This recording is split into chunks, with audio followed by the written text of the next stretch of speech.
ಸ್ನೇಹಿತರೆ, ಎಲ್ಲರೂ ಕೂಡ ಇಂದಿನ ತರಗತಿಗೆ ಸ್ವಾಗತ. ಇಂದಿನ ತರಗತಿಯಲ್ಲಿ ನಾವು 2014ರಿಂದ 24ರವರೆಗಿನ TET ಪೇಪರ್ 2ಗೆ ಸಂಬಂಧಪಟ್ಟ ಹಾಗೆ ಸಮಾಜ ವಿಜ್ಞಾನ ಪ್ರಶ್ನೋತ್ತರಗಳನ್ನ ನೋಡ್ತಾ ಹೋಗ್ತಾ ಇದ್ವಿ. ಇದರಲ್ಲಿ ರಾಜ್ಯಶಾಸ್ತ್ರ ಪ್ರಶ್ನೋತ್ತರಗಳನ್ನ ನೋಡ್ತಾ ಹೋಗೋಣ ಬನ್ನಿ. ಇದುವರೆಗೂ ಕೂಡ ನಾವು ಇತಿಹಾಸ ಸಂಬಂಧಿತ, ಅರ್ಥಶಾಸ್ತ್ರ ಸಂಬಂಧಿತ, ಭೂಗೋಳಶಾಸ್ತ್ರ ಜೊತೆಗೆ ಸಾರ್ವಜನಿಕ ಆಡಳಿತ, ವ್ಯವಹಾರ ಅಧ್ಯಯನ, ಸಮಾಜಶಾಸ್ತ್ರ ಇಷ್ಟು ವಿಚಾರಗಳಿಗೆ ಸಂಬಂಧಪಟ್ಟಂಥ ವಿಡಿಯೋಗಳನ್ನ ಆಲ್ರೆಡಿ ನೋಡಿದ್ವಿ. ಈಗ ಇತಿಹಾಸಕ್ಕೆ ಸಂಬಂಧಪಟ್ಟ ಹಾಗೆ ರಾಜ್ಯಶಾಸ್ತ್ರ ಪ್ರಶ್ನೋತ್ತರಗಳನ್ನ ನೋಡ್ತಾ ಹೋಗೋಣ ಬನ್ನಿ. ಇದನ್ನು ಕೂಡ ನಾವು ಘಟಕವಾರು ವಿವರಣೆಯನ್ನು ಕೊಟ್ಟಿದ್ದೀವಿ ಸ್ನೇಹಿತರೆ. ಇಲಾಖಾ ಕೀ ಉತ್ತರಗಳನ್ನೇ ಒಳಗೊಂಡಿರ್ತದೆ ಅಂತ ಹೇಳ್ತಾ, ನೀವಿನ್ನೂ ನಮ್ಮ ಚಾನಲ್ನ ಸಬ್ಸ್ಕ್ರೈಬ್ ಮಾಡಿಲ್ಲ ಅಂದರೆ ಸಬ್ಸ್ಕ್ರೈಬ್ ಮಾಡಿ, ಎಲ್ಲ ವಿಡಿಯೋಗಳನ್ನ ನೋಡಿ, ಬೆಲ್ಲೈಕನನ್ನು ಕೂಡ ಕ್ಲಿಕ್ ಮಾಡಿ ಉತ್ತಮವಾದ ಸಹಕಾರವನ್ನು ಕೊಡ್ತಾ ಇದ್ದೀರಾ ಅಂತ ಹೇಳ್ತಾ, ಯಾವುದೇ ವಿಡಿಯೋಗಳನ್ನ ಸ್ಕಿಪ್ ಮಾಡದೆ ನೋಡಿ ಸ್ನೇಹಿತರೆ. TET ಪರ್ಪಸ್ಸು ತುಂಬ ಅನುಕೂಲ ಆಗುತ್ತೆ. ನಿಮಗೆ ಅನುಕೂಲ ಆಗಲಿ ಅನ್ನೋ ನಿಟ್ಟಿನಲ್ಲೇ ಈ ರೀತಿ ಒಂದು ಎಲ್ಲ ಪ್ರಶ್ನೆಗಳನ್ನು ಕಂಟೆಂಟ್ ಅಂದರೆ ಘಟಕವಾರು ಮತ್ತು ಪಾಠವಾರು ಕಟ್ಕೊಡುವಂಥ ಪ್ರಯತ್ನವನ್ನು ಮಾಡಿದ್ದೀವಿ. ನೋಡ್ತಾ ಹೋಗೋಣ ಬನ್ನಿ. ಈಗ 2014ರಿಂದ 24ರವರೆಗಿನ TET ಪೇಪರ್ 2 ಅಲ್ಲಿ ರಾಜ್ಯಶಾಸ್ತ್ರ ಕುರಿತು ಯಾವ ಘಟಕಗಳ ಮೇಲೆ ಎಷ್ಟು ಪ್ರಶ್ನೆಗಳನ್ನ ಕೇಳಿದ್ದಾರೆ ಅಂತಕ್ಕಂಥ ಒಂದು ಪಕ್ಷಿ ನೋಟ ನೋಡೋಣ. ಯಾಕೆಂದರೆ ಇದು ಒಂದು ರೀತಿ ಬ್ಲೂ ಪ್ರಿಂಟ್ ಇದ್ದಾಗೆ ಎಲ್ಲ ಕಂಟೆಂಟ್ಗೂ ಕೂಡ, ಅಂದರೆ ಹಿಸ್ಟ್ರಿಗೂ ಕೊಟ್ಟಿದ್ದೀವಿ, ಜಿಯೋಗ್ರಫಿ ಕೊಟ್ಟಿದ್ದೀವಿ, ಎಕನಾಮಿಕ್ಸ್ಗೆ ಮತ್ತು ಪಬ್ಲಿಕ್ ಅಡ್ಮಿನಿಸ್ಟ್ರೇಟಿವ್ ಸಾರ್ವಜನಿಕ ಆಡಳಿತ ಅದು ಕೊಟ್ಟಿರೋದಿಲ್ಲ. ಪ್ರಶ್ನೆಗಳು ಕಡಿಮೆ ಇರೋದ್ರಿಂದ ಅಷ್ಟು ವಿಡಿಯೋಗಳನ್ನ ನೋಡಿ ನಿಮಗೆ ಅನುಕೂಲ ಆಗುತ್ತೆ ಅಂತ ಹೇಳ್ತಾ, ಇಲ್ಲಿ ರಾಜ್ಯಶಾಸ್ತ್ರ ಕುರಿತು ಒಂದು ಪ್ರಶ್ನೆಯನ್ನು ಕೇಳಿದ್ದಾರೆ. ಅಂದರೆ ರಾಜ್ಯಶಾಸ್ತ್ರದ ಪಿತಾಮಹ ಅಂತೇಳಿ ಒಂದು ಪ್ರಶ್ನೆಯನ್ನು ಕೇಳಿದ್ದಾರೆ. ಪೌರತ್ವವನ್ನು ಕುರಿತು 2 ಪ್ರಶ್ನೆಗಳನ್ನ ಕೇಳಿದ್ದಾರೆ. ಸಂವಿಧಾನ ಈ ಸಂಬಂಧಿತ 4 ಪ್ರಶ್ನೆಗಳಿದ್ದಾವೆ. ಸಂವಿಧಾನ ಪೀಠಿಕೆ ಸಂಬಂಧಿತವಾಗಿ ಇಲ್ಲಿನ ಸಂವಿಧಾನದಲ್ಲಿ ವಿಧಿಗಳ ಕುರಿತು 4 ಪ್ರಶ್ನೆಗಳಿದ್ದಾವೆ. ತಿದ್ದುಪಡಿಗಳನ್ನ ಕುರಿತು 7 ಪ್ರಶ್ನೆಗಳನ್ನ ಕೇಳಿದ್ದಾರೆ. ಈಗ ನಿಮ್ಗೊಂದು ಐಡಿಯಾ ಬರ್ತಾ ಇದೆ ಯಾವುದಾದ್ರ ಮೇಲೆ ಹೆಚ್ಚು ಪ್ರಶ್ನೆಗಳನ್ನ ಕೇಳ್ತಾರೆ ಅಂತೇಳಿ. ತುರ್ತು ಪರಿಸ್ಥಿತಿ ಕುರಿತು 3 ಪ್ರಶ್ನೆಗಳನ್ನ ಕೇಳಿದ್ದಾರೆ ಇದುವರೆಗೂ ಕೂಡ. ಕೇಂದ್ರ ಲೋಕಸೇವಾ ಆಯೋಗ ಈ ಸಂಬಂಧಿತ ಒಂದು ಪ್ರಶ್ನೆ ಇದೆ. ಕಾಯ್ದೆ ಅಂದರೆ ಅದೇ ಕಾಯ್ದೆಗಳಿಗೆ ಸಂಬಂಧಪಟ್ಟಾಗೆ GK ವಿಚಾರದಲ್ಲಿ ಒಂದು ಪ್ರಶ್ನೆ ಇದೆ. ರಾಷ್ಟ್ರಪತಿಗಳನ್ನ ಕುರಿತು 6 ಪ್ರಶ್ನೆಗಳನ್ನ ಕೇಳಿದ್ದಾರೆ. ಉಪರಾಷ್ಟ್ರಪತಿ ಕುರಿತು ಒಂದು ಪ್ರಶ್ನೆ ಇದೆ. ರಾಜ್ಯಪಾಲರನ್ನ ಕುರಿತು ಒಂದು ಪ್ರಶ್ನೆ ಇದೆ ಸ್ನೇಹಿತರೆ. ನೆಕ್ಸ್ಟ್ ಇದಾದ ನಂತರ ಲೋಕಸಭೆ, ರಾಜ್ಯಸಭೆ ಮತ್ತು ಅವುಗಳೆರಡರಲ್ಲಿ ಮಂಡನೆ ಆಗ್ತಕ್ಕಂಥ ಮಸೂದೆಗಳನ್ನ ಕುರಿತು 2 ಪ್ರಶ್ನೆಗಳು ಕೇಳಿದ್ದಾರೆ. ವಿಧಾನಸಭೆ, ವಿಧಾನ ಪರಿಷತ್ ಮತ್ತು ಮಸೂದೆ ಸಂಬಂಧಿತ 2 ಪ್ರಶ್ನೆ. ಮೂಲಭೂತ ಹಕ್ಕುಗಳನ್ನ ಕುರಿತು 2 ಪ್ರಶ್ನೆ ಕೇಳಿದ್ದಾರೆ. ರಾಜ್ಯ ನಿರ್ದೇಶಕ ತತ್ವಗಳು 2 ಪ್ರಶ್ನೆ. ಸ್ಥಳೀಯ ಸರ್ಕಾರಗಳು, ಚುನಾವಣೆಗಳು ಈ ಸಂಬಂಧಿತ 5 ಪ್ರಶ್ನೆಗಳಿದ್ದಾವೆ. ನ್ಯಾಯಾಂಗ ಕುರಿತು 4 ಪ್ರಶ್ನೆ. ಸೇನೆ, ರಕ್ಷಣಾ ಪಡೆಗಳು 3 ಪ್ರಶ್ನೆ. ರಾಷ್ಟ್ರೀಯ ಚಿಹ್ನೆಗಳು ಮತ್ತು ಹಬ್ಬಗಳ ಕುರಿತು 3 ಪ್ರಶ್ನೆ. ವಿಶ್ವಸಂಸ್ಥೆ ಅದರ ಅಂಗಸಂಸ್ಥೆಗಳನ್ನ ಕುರಿತು 7 ಪ್ರಶ್ನೆಗಳನ್ನ ಕೇಳಿದ್ದಾರೆ. ಜೊತೆಗೆ GK ಇದರಲ್ಲಿ ಎಲ್ಲವನ್ನ ಸೇರಿಸಿ ಎಲ್ಲ ಟಾಪಿಕಲ್ಲೂ ಒಂದೊಂದು ಪ್ರಶ್ನೆಗಳನ್ನ ಆಯ್ದು ಮತ್ತು ಇವತ್ತಿನ ಪ್ರೆಸೆಂಟ್ ಸಿಚುಯೇಷನ್ಗೆ ಸಂಬಂಧಪಟ್ಟ ಹಾಗೆ ಒಟ್ಟು 6 ಪ್ರಶ್ನೆಗಳನ್ನ ಕೇಳಿದ್ದಾರೆ. ಇದನ್ನು ನೋಡ್ತಾ ಇದ್ದರೆ ನಿಮಗೆ ಒಂದು ಪಕ್ಷಿ ನೋಟ ಸಿಗುತ್ತೆ ಅಂತಲೇ ಹೇಳ್ಬೋದು ಸ್ನೇಹಿತರೆ. ಯಾವ್ಯಾವ ಕಂಟೆಂಟ್ ಮೇಲೆ ಹೆಚ್ಚು ಫೋಕಸ್ ಮಾಡಿದ್ದಾರೆ, ನಾವೇನೆಲ್ಲ ಓದಬೇಕಾಗುತ್ತೆ ಅಂತೇಳಿ ನಿಮಗೆ ಒಂದು ರೀತಿಯ ಗೈಡೆನ್ಸನ್ನು, ಮಾರ್ಗದರ್ಶನವನ್ನು ಒದಗಿಸುತ್ತೆ. ಇದರ ಜೊತೆಗೆ ಕೊನೆಯಲ್ಲಿ, ಈ ವಿಡಿಯೋದ ಕೊನೆಯಲ್ಲಿ 2 ಸ್ಲೈಡನ್ನು ಕೊಟ್ಟಿದ್ದೀವಿ, 2 ಪ್ರಶ್ನೆಗಳನ್ನ. ಅದರಲ್ಲಿ ಒಂದು ಸಾರ್ವಜನಿಕ ಆಡಳಿತ, ಮತ್ತೊಂದು ಪ್ರಶ್ನೆ ಅರ್ಥಶಾಸ್ತ್ರ ಸಂಬಂಧಿತ. ಆ 2 ಪ್ರಶ್ನೆಗಳನ್ನು ಕೂಡ ನೋಡಿ ಅವೆರಡು ಕೂಡ ಮಾಹಿತಿ ನಿಮಗೆ ನೀಡಬೇಕಾಗಿತ್ತು ಅಂತ ಹೇಳ್ತಾ ಇವತ್ತಿನ ತರಗತಿಗೆ ಹೋಗೋಣ ಬನ್ನಿ. ರಾಜ್ಯಶಾಸ್ತ್ರ ಕುರಿತ ಪ್ರಶ್ನೋತ್ತರಗಳು 2014ರಿಂದ 24ರವರೆಗಿನ ಇದು ಕೇವಲ 1 ವರ್ಷದ್ದಲ್ಲ. ರಾಜ್ಯಶಾಸ್ತ್ರದ ಪಿತಾಮಹ ಅಂತೇಳಿ 2015ರಲ್ಲಿ ಕೇಳಿದ್ದಾರೆ. Aristotle, Socrates, Plato, Abraham Lincoln. ಉತ್ತರ ಗೊತ್ತಿದೆ, ಅರಿಸ್ಟಾಟಲ್ರವನ್ನ ನಾವು ರಾಜ್ಯಶಾಸ್ತ್ರದ ಪಿತಾಮಹ ಅಂತೇಳಿ ಕರಿತೀವಿ. ನೆಕ್ಸ್ಟು ಪೌರತ್ವವನ್ನು ಕುರಿತು ಇದುವರೆಗೂ ಏನು ಪ್ರಶ್ನೆ ಕೇಳಿದ್ದಾರೆ ನೋಡ್ತಾ ಹೋಗೋಣ ಬನ್ನಿ. ಭಾರತದ ಸಂಸತ್ತು ಪೌರತ್ವ ಕಾಯ್ದೆಯನ್ನು ಜಾರಿಗೆ ತಂದ ವರ್ಷ ಅಂತೇಳಿ 2022ರಲ್ಲಿ ಕೇಳಿದ್ದಾರೆ. ಅದರಲ್ಲಿ ಸರಿಯಾದಂಥ ಉತ್ತರ ಬಂದು 1955ರಲ್ಲಿ ಭಾರತ ಸಂಸತ್ತು ಪೌರತ್ವ ಕಾಯ್ದೆಯನ್ನು ಜಾರಿಗೆ ತಗೊಂಬರುತ್ತೆ. ನೆಕ್ಸ್ಟ್ ಭಾರತದ ಪೌರತ್ವ ಕಾಯ್ದೆ ಜಾರಿಗೆ ಬಂದ ವರ್ಷ ಅಂತೇಳಿ 2023ರಲ್ಲಿ ಕೇಳಿದ್ದಾರೆ. ನಿಮಗೆ ಗೊತ್ತಿದೆ 1955ರಲ್ಲಿ ಪೌರತ್ವ ಕಾಯ್ದೆ ಜಾರಿಗೆ ಬಂತು ಅಂತೇಳಿ. ಈ ವರ್ಷನೂ ಕೇಳ್ಬೋದು, ಕೇಳ್ದಲೂ ಇರ್ಬೋದು, ಬಟ್ ನಾವು ಓದುವಂಥದ್ದನ್ನು ನೋಡಬೇಕಾಗತ್ತೆ. ಜೊತೆಗೆ ಯಾವ್ಯಾವ ವಿಚಾರಗಳನ್ನ ಓದಬೇಕು ಅನ್ನೋದನ್ನು ಕೂಡ ನಿಮಗೊಂದು ರೀತಿ ಮಾರ್ಗದರ್ಶನ ಸಿಗುತ್ತೆ ಅಂತ ಹೇಳ್ತಾ ಮುಂದೆ ಹೋಗೋಣ ಬನ್ನಿ. ನೆಕ್ಸ್ಟು ಭಾರತವು 2015ರಲ್ಲಿ ಕೇಳಿರುವಂಥದ್ದು ಸಮಾಜವಾದಿ, ಜಾತ್ಯತೀತ, ಸಾರ್ವಭೌಮ, ಪ್ರಜಾಸತ್ತಾತ್ಮಕ ಗಣರಾಜ್ಯ ರಾಷ್ಟ್ರ ಎಂದು ಸಂವಿಧಾನದ ಪ್ರಸ್ತಾವನೆ ಅಂದರೆ ಪೀಠಿಕೆ ಎಲ್ಲಿ ನಮೂದಿಸಿರುವಂತೆ ಸರಿಯಾದ ಸರಣಿಯನ್ನು ಗುರುತಿಸಿ ಅಂತೇಳಿ ಕೇಳಿದರೆ ಯಾವುದು ಅಂತೇಳಿ. ಇದರಲ್ಲಿ 1ನೇದು ಉತ್ತರ CABD ಸರಿಯಾಗಿರ್ತಕ್ಕಂಥ ಉತ್ತರ ಆಗಿದೆ. ಅಂದರೆ ಆರ್ಡರ್ ಆಗಿ ಹೇಳ್ತೀವಿ. ಸಂವಿಧಾನ ಪೀಠಿಕೆಯಲ್ಲಿ ನಾವು ಫಸ್ಟು ಸಾರ್ವಭೌಮ ಅಂತ ಹೇಳ್ತೀವಿ, ನೆಕ್ಸ್ಟ್ ಸಮಾಜವಾದಿ, ಜಾತ್ಯತೀತ, ಪ್ರಜಾಸತ್ತಾತ್ಮಕ ಗಣರಾಜ್ಯ ಅಂತೇಳಿ ಸಂವಿಧಾನ ಪೀಠಿಕೆಯನ್ನು ಹೇಳ್ಬೇಕಾದ್ರೆ ಹೇಳ್ತೀವಿ. ಆ ಸಾಲುಗಳನ್ನು ಕೂಡ ಏನು ಮಾಡಿದ್ದಾರೆ, ಇಲ್ಲಿ ಕೊಡುವಂಥ ಪ್ರಯತ್ನ ಮಾಡಿದ್ದಾರೆ. ಆರ್ಡರ್ ಆಗಿ ಅವುಗಳನ್ನ ಜೋಡಿಸಿ ಅಂತೇಳಿ ಸಂವಿಧಾನ ಪೀಠಿಕೆಯನ್ನು ನೋಡಿದ್ರೆ ನಿಮಗೆ ಗೊತ್ತಾಗುತ್ತೆ. ಏಕೆಂದರೆ ನಾವು ಕಂಟೆಂಟ್ ಓದ್ತಾ ಹೋಗ್ತೀವಿ, ಸಂವಿಧಾನ ಪೀಠಿಕೆಯನ್ನು ಮರೆತು ಬಿಡ್ತೀವಿ. ಹಾಗಾಗಿ ನೀವು ಸಂವಿಧಾನ ಪೀಠಿಕೆಯನ್ನು ಕೂಡ ಏನು ಮಾಡಿ ಚೆನ್ನಾಗಿ ಓದಿ ಒಂದ್ಸಲ ಮನನ ಮಾಡ್ಕೊಳ್ಳಿ ಅಂತ ಹೇಳ್ತಾ ನೆಕ್ಸ್ಟ್ ಮುಂದಿನ ಪ್ರಶ್ನೆಗೆ ಹೋಗೋಣ. ನಮ್ಮ ಸಂವಿಧಾನ ಭಾರತದ ಬಗ್ಗೆ ಹೇಳಿರುವುದು ಏನು ಹೇಳಿದೆ? ನಮ್ಮ ಸಂವಿಧಾನ ಭಾರತದ ಬಗ್ಗೆ ಸಾರ್ವಭೌಮ, ಸಮಾಜವಾದ, ಜಾತ್ಯತೀತ, ಪ್ರಜಾಪ್ರಭುತ್ವ, ಗಣತಂತ್ರ ಅಂತನ, ಪ್ರಜಾಪ್ರಭುತ್ವ, ಸಾರ್ವಭೌಮ, ಜಾತ್ಯತೀತ, ಸಮಾಜವಾದ, ಗಣತಂತ್ರ ಅಂತನ, ಸಾರ್ವಭೌಮ, ಪ್ರಜಾಪ್ರಭುತ್ವ, ಜಾತ್ಯತೀತ, ಗಣತಂತ್ರ, ಸಾರ್ವಭೌಮ, ಪ್ರಜಾಪ್ರಭುತ್ವ, ಸಮಾಜವಾದ, ಜಾತ್ಯತೀತ, ಗಣತಂತ್ರ. ಇದಿಷ್ಟು ಕೂಡ ಏನಾಗುತ್ತೆ ಪೀಠಿಕೆನಲ್ಲಿ ಬರ್ತಾ ಹೋಗುತ್ತೆ. ಹಾಗಾಗಿ ನೋಡ್ಕೊಳ್ಳಿ, ಸಾರ್ವಭೌಮ, ಸಮಾಜವಾದ, ಜಾತ್ಯತೀತ, ಪ್ರಜಾಪ್ರಭುತ್ವ, ಗಣರಾಜ್ಯ ಅಂತ ಹೇಳುತ್ತೆ. ಇದನ್ನೇ ಅಲ್ಲಿ ಆರ್ಡರ್ ಆಗಿ ಕೇಳೋದಕ್ಕೆ ಹೇಳ್ದ. ಇದನ್ನೇನು ಮಾಡಿದ್ದಾರೆ, ಇಲ್ಲಿ ಕೊಟ್ಬಿಟ್ಟು ಹೇಳಿಕೆಗಳನ್ನ ಕೊಟ್ಟಿದ್ದಾರೆ, ಗುರುತಿಸಿ ಅಂತ. ಇಲ್ಲಿ ABCD ಆರ್ಡರ್ ಕೊಟ್ಟಿದ್ದಾರೆ, ಇಲ್ಲಿ ಈ ರೀತಿ ಕೊಟ್ಟಿದ್ದಾರೆ. ಹಾಗಾಗಿ ಒಂದ್ಸಲ ಸಂವಿಧಾನದ ಪೀಠಿಕೆಯನ್ನು ನೀವು ಏನು ಮಾಡಿ ಕೂತ್ಕೊಂಡು ಓದಿ ಅಂತ ಹೇಳ್ತಾ ಸ್ನೇಹಿತರೆ. ಮುಂದೆ ಹೋಗೋಣ ಬನ್ನಿ. ಇದು ಸಂವಿಧಾನಕ್ಕೆ ಸಂಬಂಧಪಟ್ಟಾಗಿರ್ತಕ್ಕಂಥ ಪ್ರಶ್ನೆಗಳಾಗಿದ್ದಾವೆ, ಅಂದರೆ ಪೀಠಿಕೆ. ನೆಕ್ಸ್ಟ್ ಇದಾದ ನಂತರ ಹೊಂದಿಸಿ ಬರೆಯಿರಿ ಅಂತ ಹೇಳಿ ಕೇಳಿದ್ದಾರೆ 2017ರಲ್ಲಿ. ಇಲ್ಲಿ ಪರಿಕಲ್ಪನೆ ಮತ್ತು ಅರ್ಥ ವಿವರಣೆ ಬರ್ತಾ ಹೋಗುತ್ತೆ. ಸರಿ ಉತ್ತರವನ್ನೇ ಕೊಟ್ಟಿದ್ದೀವಿ. ಗಣರಾಜ್ಯ ಅಂದರೆ ರಾಷ್ಟ್ರದ ಜನರಿಂದ ಮುಖ್ಯಸ್ಥರ ಆಯ್ಕೆ ಅಂತೇಳಿ. ನೆಕ್ಸ್ಟು ಸಾರ್ವಭೌಮ ಅಂದರೆ ರಾಷ್ಟ್ರವು ಆಂತರಿಕ ಮತ್ತು ಬಾಹ್ಯ ಶಕ್ತಿಗಳಿಂದ ಸ್ವತಂತ್ರ. ಸಾರ್ವಭೌಮ ಅಂದರೆ ಮೀನಿಂಗ್. ಜಾತ್ಯತೀತ, ಜನರು ತಮ್ಮ ಆಯ್ಕೆಯ ಧರ್ಮವನ್ನು ಅನುಸರಣೆ ಮಾಡ್ತಕ್ಕಂಥದ್ದೇ ಜಾತ್ಯತೀತ. ನಾವು ಕಾನ್ಸೆಪ್ಟ್ ಆಗಿ ಜಾತಿ ಅನ್ಕೊಂಡ್ಬಿಡ್ತೀವಿ, ಜಾತಿ ಅಲ್ಲ ಇಲ್ಲಿ ಧರ್ಮ. ಜಾತ್ಯತೀತ ಅಂದರೆ ಧರ್ಮ ಸಂಬಂಧಿತ ಅಂತೇಳಿ. ನೆಕ್ಸ್ಟು ಯಾವುದೇ ಧರ್ಮ ಭೇದ ಭಾವ ಇಲ್ಲ ಅಂತೇಳಿ. ಸಮಾಜವಾದಿ ಅಂದರೆ ರಾಷ್ಟ್ರೀಯ ಆದಾಯದ ಸಮಾನ ಹಂಚಿಕೆ ಅಂತೇಳಿ. ಈ ಒಂದು 4 ಆಪ್ಷನನ್ನು ಕೊಟ್ಟಿದ್ದಾರೆ, ಬಟ್ ನಾವು ಸರಿಯಾಗಿ ಅದ್ರ ಮುಂದೆ ಜೋಡಿಸಿದ್ದೀವಿ, ಏನು ನೀವು ಗೊಂದಲ ಮಾಡ್ಕೊಳ್ಳೋದು ಬೇಡ. ನೆಕ್ಸ್ಟ್ ಇದಾದ ನಂತರ ಭಾರತ ಸಂವಿಧಾನ ರಚನಾ ಸಮಿತಿಯಲ್ಲಿ ಕರ್ನಾಟಕದಿಂದ ಪ್ರತಿನಿಧಿಯಾಗಿ ಕೆಲಸ ನಿರ್ವಹಿಸಿದವರು ಯಾರು ಅಂತೇಳಿ ಕೇಳಿದ್ದಾರೆ. ಭಾರತ ಸಂವಿಧಾನ ರಚನೆ ಆದಂಥ ಸಂದರ್ಭದಲ್ಲಿ ಕರ್ನಾಟಕದಿಂದ ಯಾರು ಭಾಗವಹಿಸಿದ್ರು ಅಂತೇಳಿ. ಆ ಒಂದು ಸಂದರ್ಭದಲ್ಲಿ ಕರ್ನಾಟಕದಿಂದ ಭಾಗವಹಿಸಿದ್ದಂಥವ್ರು ಈ ಕೊಟ್ಟಿರೋ ಆಪ್ಷನಲ್ಲಿ ಎಸ್ ನಿಜಲಿಂಗಪ್ಪ ಅಂತೇಳಿ. ಇವರು ಭಾರತ ಸಂವಿಧಾನ ರಚನೆಯಲ್ಲಿ ಸಮಿತಿಯಲ್ಲಿ ಭಾಗವಹಿಸ್ತಾರೆ ಕರ್ನಾಟಕದ ಪರವಾಗಿ. ಇನ್ನೂ ತುಂಬ ಜನ ಭಾಗವಹಿಸಿದ್ದಾರೆ, ಆದರೆ ಈ ಆಪ್ಷನ್ಗಳಲ್ಲಿ ಎಸ್ ನಿಜಲಿಂಗಪ್ಪ. ಇವರ ಬಗ್ಗೆ ಹೆಚ್ಚಿನ ಮಾಹಿತಿ ಬೇಕು ಅಂದರೆ ಸಂವಿಧಾನ ರಚನಾ ಸಮಿತಿ ಬಗ್ಗೆ ನೋಡಿ, ಅಲ್ಲಿ ನಿಮಗೆ ಮಾಹಿತಿ ಸಿಗುತ್ತೆ ಅಂತ ಹೇಳ್ತಾ ನೆಕ್ಸ್ಟ್ ಮುಂದೆ ಹೋಗೋಣ ಬನ್ನಿ. ಸಂಸತ್ತಿನ ರಚನೆಗೆ ಅವಕಾಶ ಕಲ್ಪಿಸಿರುವ ವಿಧಿ. ಇದು ಇಲ್ಲಿಂದ ವಿಧಿಗಳಿಗೆ ಸಂಬಂಧಪಟ್ಟಂಥ ಪ್ರಶ್ನೆಗಳಾಗಿರ್ತವೆ, ನೋಡ್ಕೊಳ್ಳಿ. ಸಂಸತ್ತಿನ ರಚನೆಗೆ ಅವಕಾಶ ಕಲ್ಪಿಸಿರುವ ಸಂವಿಧಾನದ ವಿಧಿ ಯಾವುದು ಅಂತ ಹೇಳಿ 2023ರಲ್ಲಿ ಕೇಳಿದ್ದಾರೆ. 79ನೇ ವಿಧಿ ಸಂಸತ್ತಿನ ರಚನೆಗೆ ಅವಕಾಶ. ಸಂಸತ್ತು ಅಂದರೆ ಪಾರ್ಲಿಮೆಂಟ್, ಲೋಕಸಭೆ, ರಾಜ್ಯಸಭೆ ಈ ಸಂಬಂಧಿತ. ನೆಕ್ಸ್ಟು 14 ವರ್ಷಕ್ಕೂ ಕಿರಿಯ ವಯಸ್ಸಿನ ಮಕ್ಕಳನ್ನು ದುಡಿಮೆಗೆ ನೇಮಿಸುವುದು ಶಿಕ್ಷಾರ್ಹ ಅಪರಾಧವೆಂದು ಘೋಷಿಸಿದ ನಮ್ಮ ಸಂವಿಧಾನದ ವಿಧಿ. ಅಂದರೆ 14 ವರ್ಷಕ್ಕಿಂತ ಕಡಿಮೆ ವಯಸ್ಸಿನ ಮಕ್ಕಳನ್ನು ನಾವು ದುಡಿಮೆಗೆ ಬಳಸ್ಕೊಳ್ಬಾರ್ದು, ಕಡ್ಡಾಯ ಶಿಕ್ಷಣ ಅವರಿಗೆ ಕೊಡಬೇಕು ಅಂತೇಳಿ ನಿಯಮ ಹೇಳುತ್ತೆ. ಅವರಿಗೆ ಶಿಕ್ಷಾರ್ಹ ಅಪರಾಧ ಅಂತೇಳಿ ಯಾವುದು ಹೇಳುತ್ತೆ ಅಂತಂದರೆ 24ನೇ ವಿಧಿ ಹೇಳ್ತಾ ಹೋಗುತ್ತೆ. ಅವ್ರನ್ನ 14 ವರ್ಷಕ್ಕಿಂತ ಕಡಿಮೆ ವಯಸ್ಸಿನ ಮಕ್ಕಳನ್ನು ದುಡಿಮೆಗೆ ಬಳಸ್ಕೊಬಾರ್ದು ಅಂತೇಳಿ. 24ನೇ ವಿಧಿ 1986ರಲ್ಲಿ ಬಾಲಕಾರ್ಮಿಕ ನಿಷೇಧ ಕಾಯ್ದೆಯನ್ನು ಜಾರಿಗೆ ತರಲಾಗಿದೆ ಅಂತೇಳಿ. ಸ್ವಲ್ಪ ಈ ಇಸ್ವಿಗಳನ್ನ ನೆನ್ಪಿಟ್ಕೊಳ್ಬೇಕಾದ್ರೆ ಕಷ್ಟ ಅನ್ಸುತ್ತೆ ಸ್ನೇಹಿತರೆ. ಹಾಗಾಗಿ ಏನು ಮಾಡಿ ನೀವು ನಿಮ್ಮ ತಮ್ಮ, ಅಣ್ಣ, ತಂಗಿ ಅಥವಾ ನಿಮ್ಮದೇ ಡೇಟ್ ಆಫ್ ಬರ್ತು ಈ ರೀತಿ ಏನು ಮಾಡಿ ನೀವು ಆರ್ಡರ್ ಆಗಿ ಅವರವರ ಡೇಟ್ ಆಫ್ ಬರ್ತುಗಳ ಆಧಾರದ ಮೇಲೆ ಇವುಗಳನ್ನ 1986ರಲ್ಲಿ ನನ್ನ ತಮ್ಮ ಹುಟ್ಟಿದ್ದ, ಅಣ್ಣ ಹುಟ್ಟಿದ್ದ, ನನ್ನ ತಂಗಿ, ಅಕ್ಕ, ಈ ರೀತಿ ಏನಾದರೂ ಅವ್ರು ಯಾರಾದರೂ ಹುಟ್ಟಿರೋದು, ಬರ್ತಾಗಿರೋದು, ಯಾವ್ದಾದ್ರು ಇನ್ಸಿಡೆಂಟ್ ನಡೆದಿರೋದನ್ನ ನೀವೇನು ಮಾಡಬೇಕಾಗುತ್ತೆ, ಅಲ್ಲಿಗೆ ಕಥೆ ರೂಪದಲ್ಲಿ ಸಿಂಕ್ ಮಾಡಿಕೊಂಡ್ರೆ ನಿಮಗೆ ನೆನ್ಪಿಟ್ಕೊಳ್ಳೋಕೆ ಈಸಿ ಆಗುತ್ತೆ ಅಂತೇಳಿ. ನೆಕ್ಸ್ಟ್ 21A ಏನು ಹೇಳುತ್ತೆ ಅಂತಂದರೆ ಈ ಇದರಲ್ಲೇ 6ರಿಂದ 14 ವರ್ಷದವರೆಗೆ ಉಚಿತ ಮತ್ತು ಕಡ್ಡಾಯ ಶಿಕ್ಷಣವನ್ನು ಕೊಡಬೇಕು ಅಂತೇಳಿ 21A ಹೇಳುತ್ತೆ. ಇನ್ನು 32ನೇ ವಿಧಿ ಏನು ಹೇಳುತ್ತೆ ಅಂತಂದರೆ ಸಂವಿಧಾನ ಪರಿಹಾರ ಹಕ್ಕು, ಅಂದರೆ ಸಂವಿಧಾನದ ಆತ್ಮ ಅಂತ ಹೇಳಿ ಇದನ್ನು ಅಂಬೇಡ್ಕರ್ ಅವರು ಕರೆದಿದ್ದಾರೆ.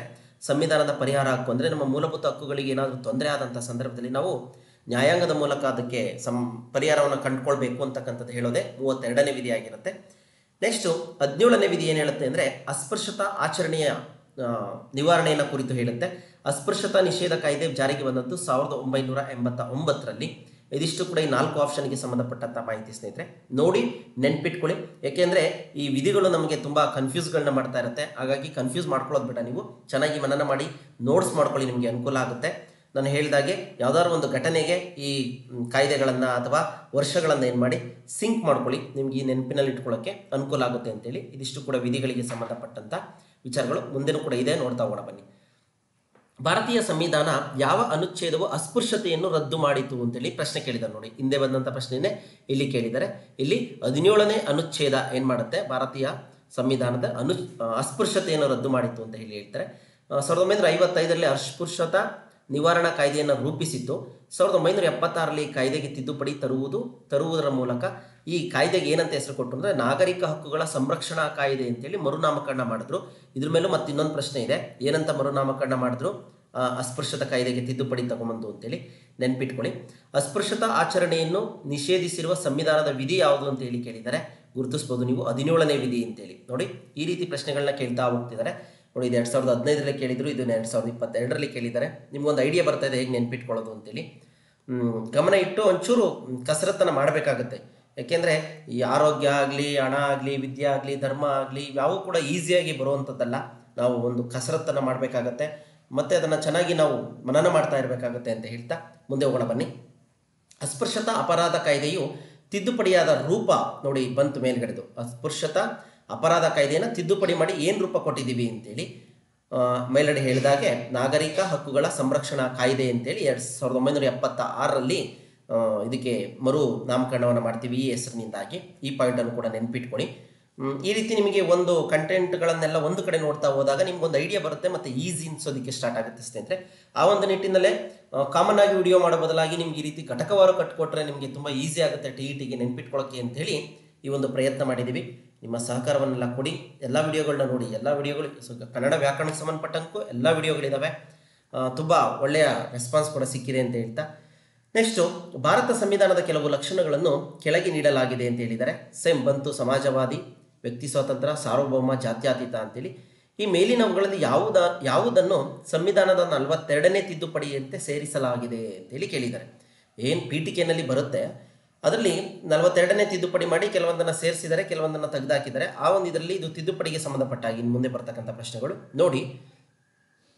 ಎ, ಸಿ ಮತ್ತು ಡಿ ಸರಿಯಾಗಿರ್ತಕ್ಕಂಥ ಉತ್ತರ ಆಗಿದೆ.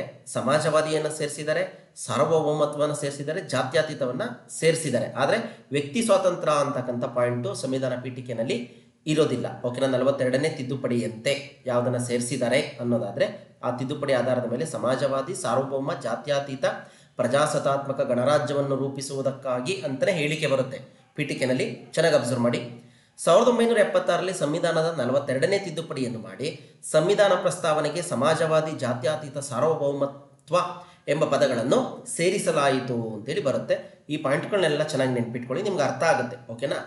ನೆಕ್ಸ್ಟ್ ಇದಾದ ನಂತರ ಇದನ್ನು ಮಿನಿ ಸಂವಿಧಾನ ಅಂತಲೂ ಕೂಡ ಕರೀತಾರೆ. ಅಂದರೆ ಸಾಕಷ್ಟು ತಿದ್ದುಪಡಿಗೆ ಒಳಪಟ್ಟಂತಹ ತಿದ್ದುಪಡಿ ಯಾವುದು ಅಂದರೆ 42ನೇ ತಿದ್ದುಪಡಿ 1976ರಲ್ಲಿ. ಇದನ್ನು ಮಿನಿ ಸಂವಿಧಾನ ಅಂತಲೂ ಕೂಡ ಕರೆದಿದ್ದಾರೆ, ಪುಟ್ಟ ಸಂವಿಧಾನ ಅಂತೇಳಿ ನೆನ್ಪಿಟ್ಕೊಳ್ಳಿ. ಇದ್ರ ಮೇಲೂ ಕೂಡ ಪ್ರಶ್ನೆಯನ್ನು ಕೇಳ್ಬೋದಾಗಿದೆ. ನೆಕ್ಸ್ಟ್ ಇದಾದ ನಂತರ ಕೆಳಗಿನ ಹೇಳಿಕೆಗಳನ್ನು ಓದಿ ಸರಿಯಾದ ಉತ್ತರವನ್ನು ಆಯ್ಕೆ ಮಾಡಿ ಅಂತೇಳಿ 23ರಲ್ಲಿ ಕೇಳಿದ್ದಾರೆ. ನಮ್ಮ ಸಂವಿಧಾನದ 42ರ ತಿದ್ದುಪಡಿಯಲ್ಲಿ ಮೂಲಭೂತ ಕರ್ತವ್ಯಗಳನ್ನು 1976ರಲ್ಲಿ ಅಳವಡಿಸಲಾಗಿದೆ. ಬಿ ಆಪ್ಷನ್ನು ಅಂದರೆ ಬಿ ಹೇಳಿಕೆ ಸಂವಿಧಾನದ ಪರಿಚ್ಛೇದ 51A ರಲ್ಲಿ ಮೂಲಭೂತ ಕರ್ತವ್ಯಗಳನ್ನು ಸೇರಿಸಲ್ಪಟ್ಟಿದೆ ಅಂತೇಳಿ ಕೇಳಿದ್ದಾರೆ. ಅಂದರೆ ಇಲ್ಲಿ AB ಸರಿನಾ, A, B ಎರಡೂ ತಪ್ಪಾ ಅಂತೇಳಿ. ಸರಿಯಾದಂಥ ಉತ್ತರ A ಮತ್ತು B ಎರಡೂ ಸರಿಯಾಗಿದ್ದಾವೆ. 42ರ ತಿದ್ದುಪಡಿಯಲ್ಲಿ ಮೂಲಭೂತ ಕರ್ತವ್ಯಗಳನ್ನು 1976ರಲ್ಲಿ ಅಳವಡಿಸಲಾಯಿತು. ಸಂವಿಧಾನದ ಪರಿಚ್ಛೇದ 51A ಅಡಿಯಲ್ಲಿ ಮೂಲಭೂತ ಕರ್ತವ್ಯಗಳನ್ನು ಸೇರಿಸಲ್ಪಟ್ಟಿದೆ ಅಂತಲೂ ಕೂಡ ಸರಿಯಾದಂಥ ಉತ್ತರನೇ ಆಗಿರುತ್ತೆ ಸ್ನೇಹಿತರೆ. ನೆಕ್ಸ್ಟ್ ಇದಾದ ನಂತರ ಭಾರತ ಸಂವಿಧಾನದ 44ನೇ ತಿದ್ದುಪಡಿಯಿಂದಾಗಿ ಏನಾಯಿತು ಅಂತೇಳಿ ಕೇಳಿದರೆ ಮೂಲಭೂತ ಹಕ್ಕುಗಳನ್ನು ಶಾಸನೀಯ ಹಕ್ಕುಗಳ ಪಟ್ಟಿಗೆ ಸೇರಿಸಲಾಯಿತು. ಶಿಕ್ಷಣವನ್ನು ಮೂಲಭೂತ ಹಕ್ಕೆಂದು ಪರಿಗಣಿಸಲಾಯಿತು. ಆಸ್ತಿ ಹಕ್ಕನ್ನು ಮೂಲಭೂತ ಹಕ್ಕುಗಳ ಭಾಗದಿಂದ ತೆಗೆದುಹಾಕಲಾಯಿತು. ಮಾನವ ಹಕ್ಕುಗಳಿಗೆ ವಿಶೇಷ ಸ್ಥಾನಮಾನ ನೀಡಲಾಯಿತು ಅಂತೇಳಿ ಕೇಳಿದರೆ ಯಾವ ತಿದ್ದುಪಡಿ? 44ನೇ ತಿದ್ದುಪಡಿ. ಸರಿಯಾದಂಥ ಉತ್ತರ ಬಂದು ಆಸ್ತಿಯ ಹಕ್ಕನ್ನು ಮೂಲಭೂತ ಹಕ್ಕುಗಳ ಭಾಗದಿಂದ ತೆಗೆದುಹಾಕಲಾಯಿತು. ಯಾವುದು? 44ನೇ ತಿದ್ದುಪಡಿಯಲ್ಲಿ ಇದಕ್ಕೂ ಮುಂಚೆ 44ನೇ ತಿದ್ದುಪಡಿ ತರೋದಕ್ಕಿಂತ ಮುಂಚೆ ಆಸ್ತಿ ಹಕ್ಕನ್ನು ಕೂಡ ಮೂಲಭೂತ ಹಕ್ಕು ಅಂತೇಳಿ ಪರಿಗಣಿಸಿದ್ರು. ಈಗೇನು 6 ಮೂಲಭೂತ ಹಕ್ಕುಗಳಿವೆ ಇದಾವೆ, ಅದ್ರ ಜೊತೆ ಇದು ಕೂಡ ಒಂದು ಹಕ್ಕಿತ್ತು, ಇದನ್ನು ತೆಗೆದುಹಾಕಿದ್ದಾರೆ. ನೋಡಿ, 1978ರಲ್ಲಿ 44ನೇ ತಿದ್ದುಪಡಿ ತರೋದ್ರ ಮುಖಾಂತರ 1978ರಲ್ಲಿ 44ನೇ ತಿದ್ದುಪಡಿಯನ್ನು ತರುವುದರ ಮೂಲಕ ಆಸ್ತಿಯ ಹಕ್ಕನ್ನು ಮೂಲಭೂತ ಹಕ್ಕುಗಳ ಪಟ್ಟಿಯಿಂದ ತೆಗೆಯಲಾಗಿತ್ತು. ಯಾವತ್ತು ಅಂದರೆ ಡಿಸೆಂಬರ್ 7, 1978ರಲ್ಲಿ. ಇದು 31ನೇ ವಿಧಿ ಹೇಳ್ತಾ ಹೋಗ್ತಾ ಇತ್ತು. ಹಾಗಾಗಿ ಇವತ್ತಿಗೆ 31ನೇ ವಿಧಿಯನ್ನು ನಾವು ನೋಡೋದಿಲ್ಲ. ಹಾಗಾಗಿ ನೋಡ್ಕೊಳ್ಳಿ, ಈ ಹಕ್ಕನ್ನು ಏನು ಮಾಡಿದ್ದಾರೆ? ಆಸ್ತಿ ಹಕ್ಕನ್ನು ತೆಗೆದುಹಾಕಿದ್ದಾರೆ. 44ನೇ ತಿದ್ದುಪಡಿ 1978. ಓಕೆ. ನೆಕ್ಸ್ಟ್ ಇದಾದ ನಂತರ ಭಾರತದಲ್ಲಿ ಮತದಾನದ ವಯಸ್ಸನ್ನು 21 ವರ್ಷಗಳಿಂದ 18 ವರ್ಷಗಳಿಗೆ ಇಳಿಸಿದ ಸಂವಿಧಾನದ ತಿದ್ದುಪಡಿ ಯಾವುದು ಅಂತೇಳಿ ಕೇಳಿದ್ದಾರೆ 2022ರಲ್ಲಿ. ಅಂದರೆ ಮತದಾನ ಮಾಡೋದಕ್ಕೆ ಮೊದಲು 21 ವರ್ಷ ಇತ್ತು, ಅದನ್ನು 18 ವರ್ಷಕ್ಕೆ ಇಳಿಸಿದ್ದಾರೆ. ಅದು ಯಾವುದು ಅಂತೇಳಿ ಪ್ರಶ್ನೆಯನ್ನು ಕೇಳಿದ್ದಾರೆ. 61ನೇ ತಿದ್ದುಪಡಿ. ಓಕೆನಾ. ಇದ್ರ ಬಗ್ಗೆ ಒಂದಷ್ಟು ಮಾಹಿತಿಯನ್ನು ನೋಡ್ತಾ ಹೋಗೋಣ ಬನ್ನಿ. 61ನೇ ತಿದ್ದುಪಡಿ ಆಧಾರದ ಮೇಲೆ 21 ಇದ್ದಂಥ ವಯಸ್ಸನ್ನು 18ಕ್ಕೆ ಇಳಿಸಿದ್ದಾರೆ. ಸಂವಿಧಾನದ 326ನೇ ವಿಧಿಯನ್ನು ಮಾರ್ಪಡಿಸಲಾಯಿತು. ಈ ವಿಧಿ ವಯಸ್ಕರ ಮತದಾನಕ್ಕೆ ಸಂಬಂಧಿಸಿದೆ. ಎಷ್ಟನೇ ವಿಧಿ ತಿದ್ದುಪಡಿ ಮಾಡಿದ್ದಾರೆ ಅಂದರೆ 326ನೇ ವಿಧಿ. 1988ರಲ್ಲಿ 1988ರಲ್ಲಿ ಅಂಗೀಕರಿಸಿ 1989ರ ಚುನಾವಣೆಯಲ್ಲಿ ಜಾರಿಗೆ ತರಲಾಯಿತು. ಯಾವುದನ್ನು? ಈ ವಯಸ್ಕ ಮತದಾನ ಪದ್ಧತಿ 21ರಿಂದ 18ಕ್ಕೆ ಇಳಿಸಿದ್ದನ್ನು. 1989ಕ್ಕಿಂತ ಹಿಂದೆ ಮತದಾನದ ವಯಸ್ಸು 21 ವರ್ಷ ಆಗಿತ್ತು. ಇದನ್ನು ಕೂಡ ಕೇಳ್ತಾರೆ, ಯಾವ ವರ್ಷಕ್ಕಿಂತ ಹಿಂದೆ ಮತದಾನದ ವಯಸ್ಸು 21 ಆಗಿತ್ತು ಅಂತೇಳಿ ನೆನ್ಪಿಟ್ಕೊಳ್ಳಿ. 1989ರಲ್ಲಿ 61ನೇ ತಿದ್ದುಪಡಿ ಮೂಲಕ ಮತದಾನ ವಯಸ್ಸನ್ನು 18ಕ್ಕೆ ಇಳಿಸಲಾಯಿತು. ಸಾರ್ವತ್ರಿಕ ವಯಸ್ಕ ಮತದಾನ ಅಂದರೆ 18 ವರ್ಷ ಮೇಲ್ಪಟ್ಟ ವಯಸ್ಕರು ಜಾತಿ, ಮತ, ಲಿಂಗ, ಧರ್ಮ, ವರ್ಣ, ಭಾಷೆ, ಧರ್ಮ ಭೇದ ಭಾವವಿಲ್ಲದೆ ಮತ ಚಲಾಯಿಸೋದಕ್ಕೆ ನಾವೇನಂತೀವಿ? ವಯಸ್ಕ ಮತದಾನ ಅಂತೇಳಿ ಕರಿತೀವಿ. 24ನೇ ತಿದ್ದುಪಡಿ 1971ರ ಸಂವಿಧಾನದ ಯಾವುದೇ ಭಾಗವನ್ನು ತಿದ್ದುಪಡಿ ಮಾಡಲು ಸಂಸತ್ತಿನ ಅಧಿಕಾರವನ್ನು ಖಚಿತಪಡಿಸಿ ಮತ್ತು ಸಂವಿಧಾನ ತಿದ್ದುಪಡಿ ಮಸೂದೆಗೆ ರಾಷ್ಟ್ರಪತಿಗಳ ಒಪ್ಪಿಗೆ ಕಡ್ಡಾಯ ಅಂತೇಳಿ ಹೇಳುತ್ತೆ 24ನೇ ತಿದ್ದುಪಡಿ. ಅಂದರೆ ನಾವು ಸಂವಿಧಾನಕ್ಕೆ ತಿದ್ದುಪಡಿಯನ್ನು ತರಬೇಕಾದ್ರೆ ಏನು ಮಾಡಬೇಕಾಗುತ್ತೆ? ಸಂಸತ್ತಿನ ಇದನ್ನು ನಾವು ಅನುಮೋದನೆಯನ್ನು ಪಡಿಬೇಕಾಗುತ್ತೆ. ಜೊತೆಗೆ ರಾಷ್ಟ್ರಪತಿಗಳ ಒಪ್ಪಿಗೆಗೂ ಕೂಡ ಏನಾಗುತ್ತೆ? ಅದನ್ನು ಕಳಿಸ್ಬೇಕಾಗುತ್ತೆ ಅಂತ ಹೇಳಿ ಒಂದು ಅವಕಾಶವನ್ನು ಕಲ್ಪಿಸ್ಕೊಡ್ತಾರೆ. ಇನ್ನು ಇಲ್ಲಿ ಬಂದಿರತಕ್ಕಂಥದ್ದು ಯಾವುದು? 52ನೇ ತಿದ್ದುಪಡಿ. ನೆಕ್ಸ್ಟ್ ಇದಾದಮೇಲೆ 52ನೇ ತಿದ್ದುಪಡಿಗೆ ಸಂಬಂಧಪಟ್ಟಾಗಿ 1985ರಲ್ಲಿ ಸಂವಿಧಾನಕ್ಕೆ 10ನೇ ಅನುಸೂಚಿ ಸೇರ್ಪಡಿಸಿ ಪಕ್ಷಾಂತರ ನಿಷೇಧ ಕಾಯ್ದೆಯನ್ನು ಜಾರಿಗೆ ತರ್ತಾರೆ, ಈ 52ನೇ ತಿದ್ದುಪಡಿಗೆ ಸಂಬಂಧಪಟ್ಟಾಗೆ. ನೆಕ್ಸ್ಟ್ ಇದಾದ ನಂತರ 69ನೇ ತಿದ್ದುಪಡಿ ಏನು ಹೇಳುತ್ತೆ ಅಂದರೆ 1991ರಲ್ಲಿ ದೆಹಲಿಗೆ ರಾಷ್ಟ್ರೀಯ ರಾಜಧಾನಿ ಸ್ಥಾನಮಾನವನ್ನು ಕಲ್ಪಿಸ್ಕೊಡ್ತಾರೆ. ಹಾಗಾಗಿ ಇದಿಷ್ಟು ಕೂಡ ಇಲ್ಲಿಗೆ ವಿಧಿಗಳಿಗೆ ಸಂಬಂಧಪಟ್ಟಿರ್ತಕ್ಕಂಥ ವಿಚಾರ ಸ್ನೇಹಿತರೆ. ನೋಡ್ಕೊಳ್ಳಿ ಈ ಎಲ್ಲ ವಿಧಿಗಳು ಏನೇನು ಹೇಳುತ್ತೆ ಅಂತೇಳಿ. ಇದ್ರ ಬಗ್ಗೆ ಕೂಡ ನಮಗೊಂದಷ್ಟು ಮಾಹಿತಿ ಇರಬೇಕಾಗುತ್ತೆ. ನೀವು ಹೇಗೆ ಅಂತಂದರೆ ಒಂದು ಕಡೆಯಿಂದ ಎಲ್ಲ ವಿಧಿಗಳನ್ನ ಬರ್ಕೊಂಡು ಏನು ಮಾಡಿ ಆರ್ಡರ್ ಆಗಿ ಓದ್ಕೊಳ್ತಾ ಹೋದರೆ ನಿಮ್ಗೊಂದು ಐಡಿಯಾ ಬರುತ್ತೆ ಅಂತ ಹೇಳ್ತಾ ಮುಂದೆ ಹೋಗೋಣ ಬನ್ನಿ. ಇವಾಗ ಆಲ್ರೆಡಿ ನಿಮಗೊಂದು ನಾಲೆಡ್ಜ್ ಬರ್ತಾ ಇದೆ ಅಂತ ಭಾವಿಸ್ತಾ ನಾನು ಕೂಡ ಕೆಳಗೆ ನೀಡಿರ್ತಕ್ಕಂಥ ಎಲ್ಲ ಹೇಳಿಕೆಗಳನ್ನು ಓದಿ ಅಂತೇಳಿ 2024ರಲ್ಲಿ ಕೇಳಿದರೆ 61ನೇ ಸಂವಿಧಾನದ ತಿದ್ದುಪಡಿ ಕಾಯ್ದೆಯು ಮತದಾರರ ಕನಿಷ್ಠ ವಯಸ್ಸನ್ನು 20 ವರ್ಷಗಳಿಂದ 18 ವರ್ಷಕ್ಕೆ ಇಳಿಸಿತು. Okay, right. ಸ್ಥಳೀಯ ಸಂಸ್ಥೆಗಳಿಗೆ ಚುನಾವಣೆಗಳನ್ನು ರಾಜ್ಯ ಚುನಾವಣಾ ಆಯೋಗಗಳು ನಡೆಸುತ್ತವೆ. ಅಂದರೆ ನಮ್ಮದು ಏನು ಗ್ರಾಮ ಪಂಚಾಯಿತಿ, ತಾಲೂಕು ಪಂಚಾಯಿತಿ, ಜಿಲ್ಲಾ ಪಂಚಾಯಿತಿ ಇವುಗಳು ಸ್ಥಳೀಯ ಸಂಸ್ಥೆಗಳು. ನೆಕ್ಸ್ಟ್ ಕರ್ನಾಟಕ ಮುನ್ಸಿಪಲ್ ಕಾರ್ಪೊರೇಷನ್ ಕಾಯ್ದೆ 1986ರಲ್ಲಿ ಜಾರಿಗೆ ಬಂದಿತ್ತು. ಇದರಲ್ಲಿ ಯಾವುದು ಸರಿ ಅಂತೇಳಿ ಕೇಳಿದರೆ ಎ ಮತ್ತು ಬಿ ಸರಿ. 61ನೇ ತಿದ್ದುಪಡಿ ಕಾಯ್ದೆ ನಿಮಗೆ ಗೊತ್ತಿದೆ, ಮತದಾನದ ವಯಸ್ಸನ್ನು 21ರಿಂದ 18ಕ್ಕೆ ಇಳಿಸಿದ್ರು. ಬಿ ಬಂದು ಸ್ಥಳೀಯ ಸಂಸ್ಥೆಗಳಿಗೆ ಚುನಾವಣೆಗಳನ್ನು ರಾಜ್ಯ ಚುನಾವಣಾ ಆಯೋಗ ನಡೆಸುತ್ತೆ ಅಂತೇಳಿ. ಕರ್ನಾಟಕ ಮುನ್ಸಿಪಲ್ ಕಾರ್ಪೊರೇಷನ್ ಕಾಯ್ದೆ 86ರಲ್ಲಿ ಜಾರಿಗೆ ಬರಲಿಲ್ಲ ಅಂತಕ್ಕಂಥ ವಿಚಾರ. ನೆಕ್ಸ್ಟು 2019ರಲ್ಲಿ 27ನೇ ಪ್ರಶ್ನೆ ಕೇಳಿದರೆ ಸಾರ್ವತ್ರಿಕ ವಯಸ್ಕ ಮತದಾನವು ಈ ತತ್ವವನ್ನು ಆಧರಿಸಿದೆ ಅಂತೇಳಿ. ಇದು ಕೂಡ ಮತದಾನಕ್ಕೆ ಸಂಬಂಧಪಟ್ಟಿದೆ. ಇದು ಸಮಾನತೆನ, ಸ್ವಾತಂತ್ರ್ಯನ, ಸಾರ್ವಭೌಮತ್ವನ, ಸಮಾಜವಾದನ ಅಂತೇಳಿ ಇದು ಸಮಾನತೆ ತತ್ವವನ್ನು ಒತ್ತಿ ಹೇಳುತ್ತೆ ಸ್ನೇಹಿತರೆ. ಆಲ್ರೆಡಿ ಇದ್ರ ಬಗ್ಗೆ ಹೇಳಿದ್ದೀವಿ. 89ಕ್ಕಿಂತ ಹಿಂದೆ ಮತದಾನದ ವಯಸ್ಸು 21 ಆಗಿತ್ತು. 61ನೇ ತಿದ್ದುಪಡಿ ಮುಖಾಂತರ ಏನು ಮಾಡಿದ್ರು? ವಯಸ್ಸನ್ನು 18 ವರ್ಷಕ್ಕೆ ಇಳಿಸಿದ್ದಾರೆ ಅಂತೇಳಿ. ಇಷ್ಟು ಪಾಯಿಂಟ್ಗಳನ್ನು ನೆನಪಿಟ್ಕೊಳ್ಳಿ. ನೆಕ್ಸ್ಟ್ ಮುಂದೆ ಹೋಗೋಣ. ಕೆಳಗಿನವುಗಳಲ್ಲಿ ಯಾವ ತುರ್ತು ಪರಿಸ್ಥಿತಿಯನ್ನು ಭಾರತದ ಸಂವಿಧಾನವು ಮಾನ್ಯ ಮಾಡಿರುವುದಿಲ್ಲ? ನೋಡಿ, ಇದು ತುರ್ತು ಪರಿಸ್ಥಿತಿಗೆ ಸಂಬಂಧಪಟ್ಟಂಥ ಪ್ರಶ್ನೆ. ಹಣಕಾಸಿನ ಬಿಕ್ಕಟ್ಟು, ನೈಸರ್ಗಿಕ ವಿಕೋಪಗಳ ಸನ್ನಿವೇಶಗಳು, ರಾಜ್ಯಗಳ ಸಾಂವಿಧಾನಿಕ ಕಾರ್ಯಯಂತ್ರದ ವಿಫಲತೆ, ಆಂತರಿಕ ತೊಂದರೆ ಮತ್ತು ಬಾಹ್ಯ ಆಕ್ರಮಣ ಅಂತೇಳಿ. ಇದರಲ್ಲಿ ಯಾವುದು ಸೇರೋದಿಲ್ಲ? ನೈಸರ್ಗಿಕ ವಿಕೋಪಗಳ ಸನ್ನಿವೇಶಗಳಲ್ಲಿ ನಾವು ತುರ್ತು ಪರಿಸ್ಥಿತಿಯನ್ನು ಹೇರೋದಿಲ್ಲ. ಹಣಕಾಸಿನ ತುರ್ತು ಪರಿಸ್ಥಿತಿ ಇದೆ, ರಾಜ್ಯಗಳ ಮೇಲೆ ಇರ್ತಕ್ಕಂಥ ರಾಜ್ಯ ತುರ್ತು ಪರಿಸ್ಥಿತಿ ಇದೆ, ಆಂತರಿಕ ಮತ್ತು ಬಾಹ್ಯ ತುರ್ತು ಪರಿಸ್ಥಿತಿಗಳನ್ನು ಕೂಡ ಹೇರಬಹುದು. ಓಕೆನಾ? ನೈಸರ್ಗಿಕ ವಿಕೋಪಗಳ ಸನ್ನಿವೇಶದಲ್ಲಿ ತುರ್ತು ಪರಿಸ್ಥಿತಿ ಹೇರೋಕ್ಕೆ ಬರೋದಿಲ್ಲ ಅಂತೇಳಿ. ರಾಷ್ಟ್ರೀಯ ತುರ್ತು ಪರಿಸ್ಥಿತಿ 352ನೇ ವಿಧಿ. ಇದನ್ನು ಕೂಡ ಕೇಳಿದ್ದಾರೆ. ರಾಷ್ಟ್ರೀಯ ತುರ್ತು ಪರಿಸ್ಥಿತಿಯನ್ನು ಹೇಳ್ತಕ್ಕಂಥ ವಿಧಿ ಯಾವುದು ಅಂತೇಳಿ 352ನೇ ವಿಧಿ. ಯಾವಾಗ ಇದುವರೆಗೂ ಕೂಡ 3 ಬಾರಿ ದೇಶದ ಮೇಲೆ ರಾಷ್ಟ್ರೀಯ ತುರ್ತು ಪರಿಸ್ಥಿತಿಯನ್ನು ಹೇರಲಾಗಿದೆ.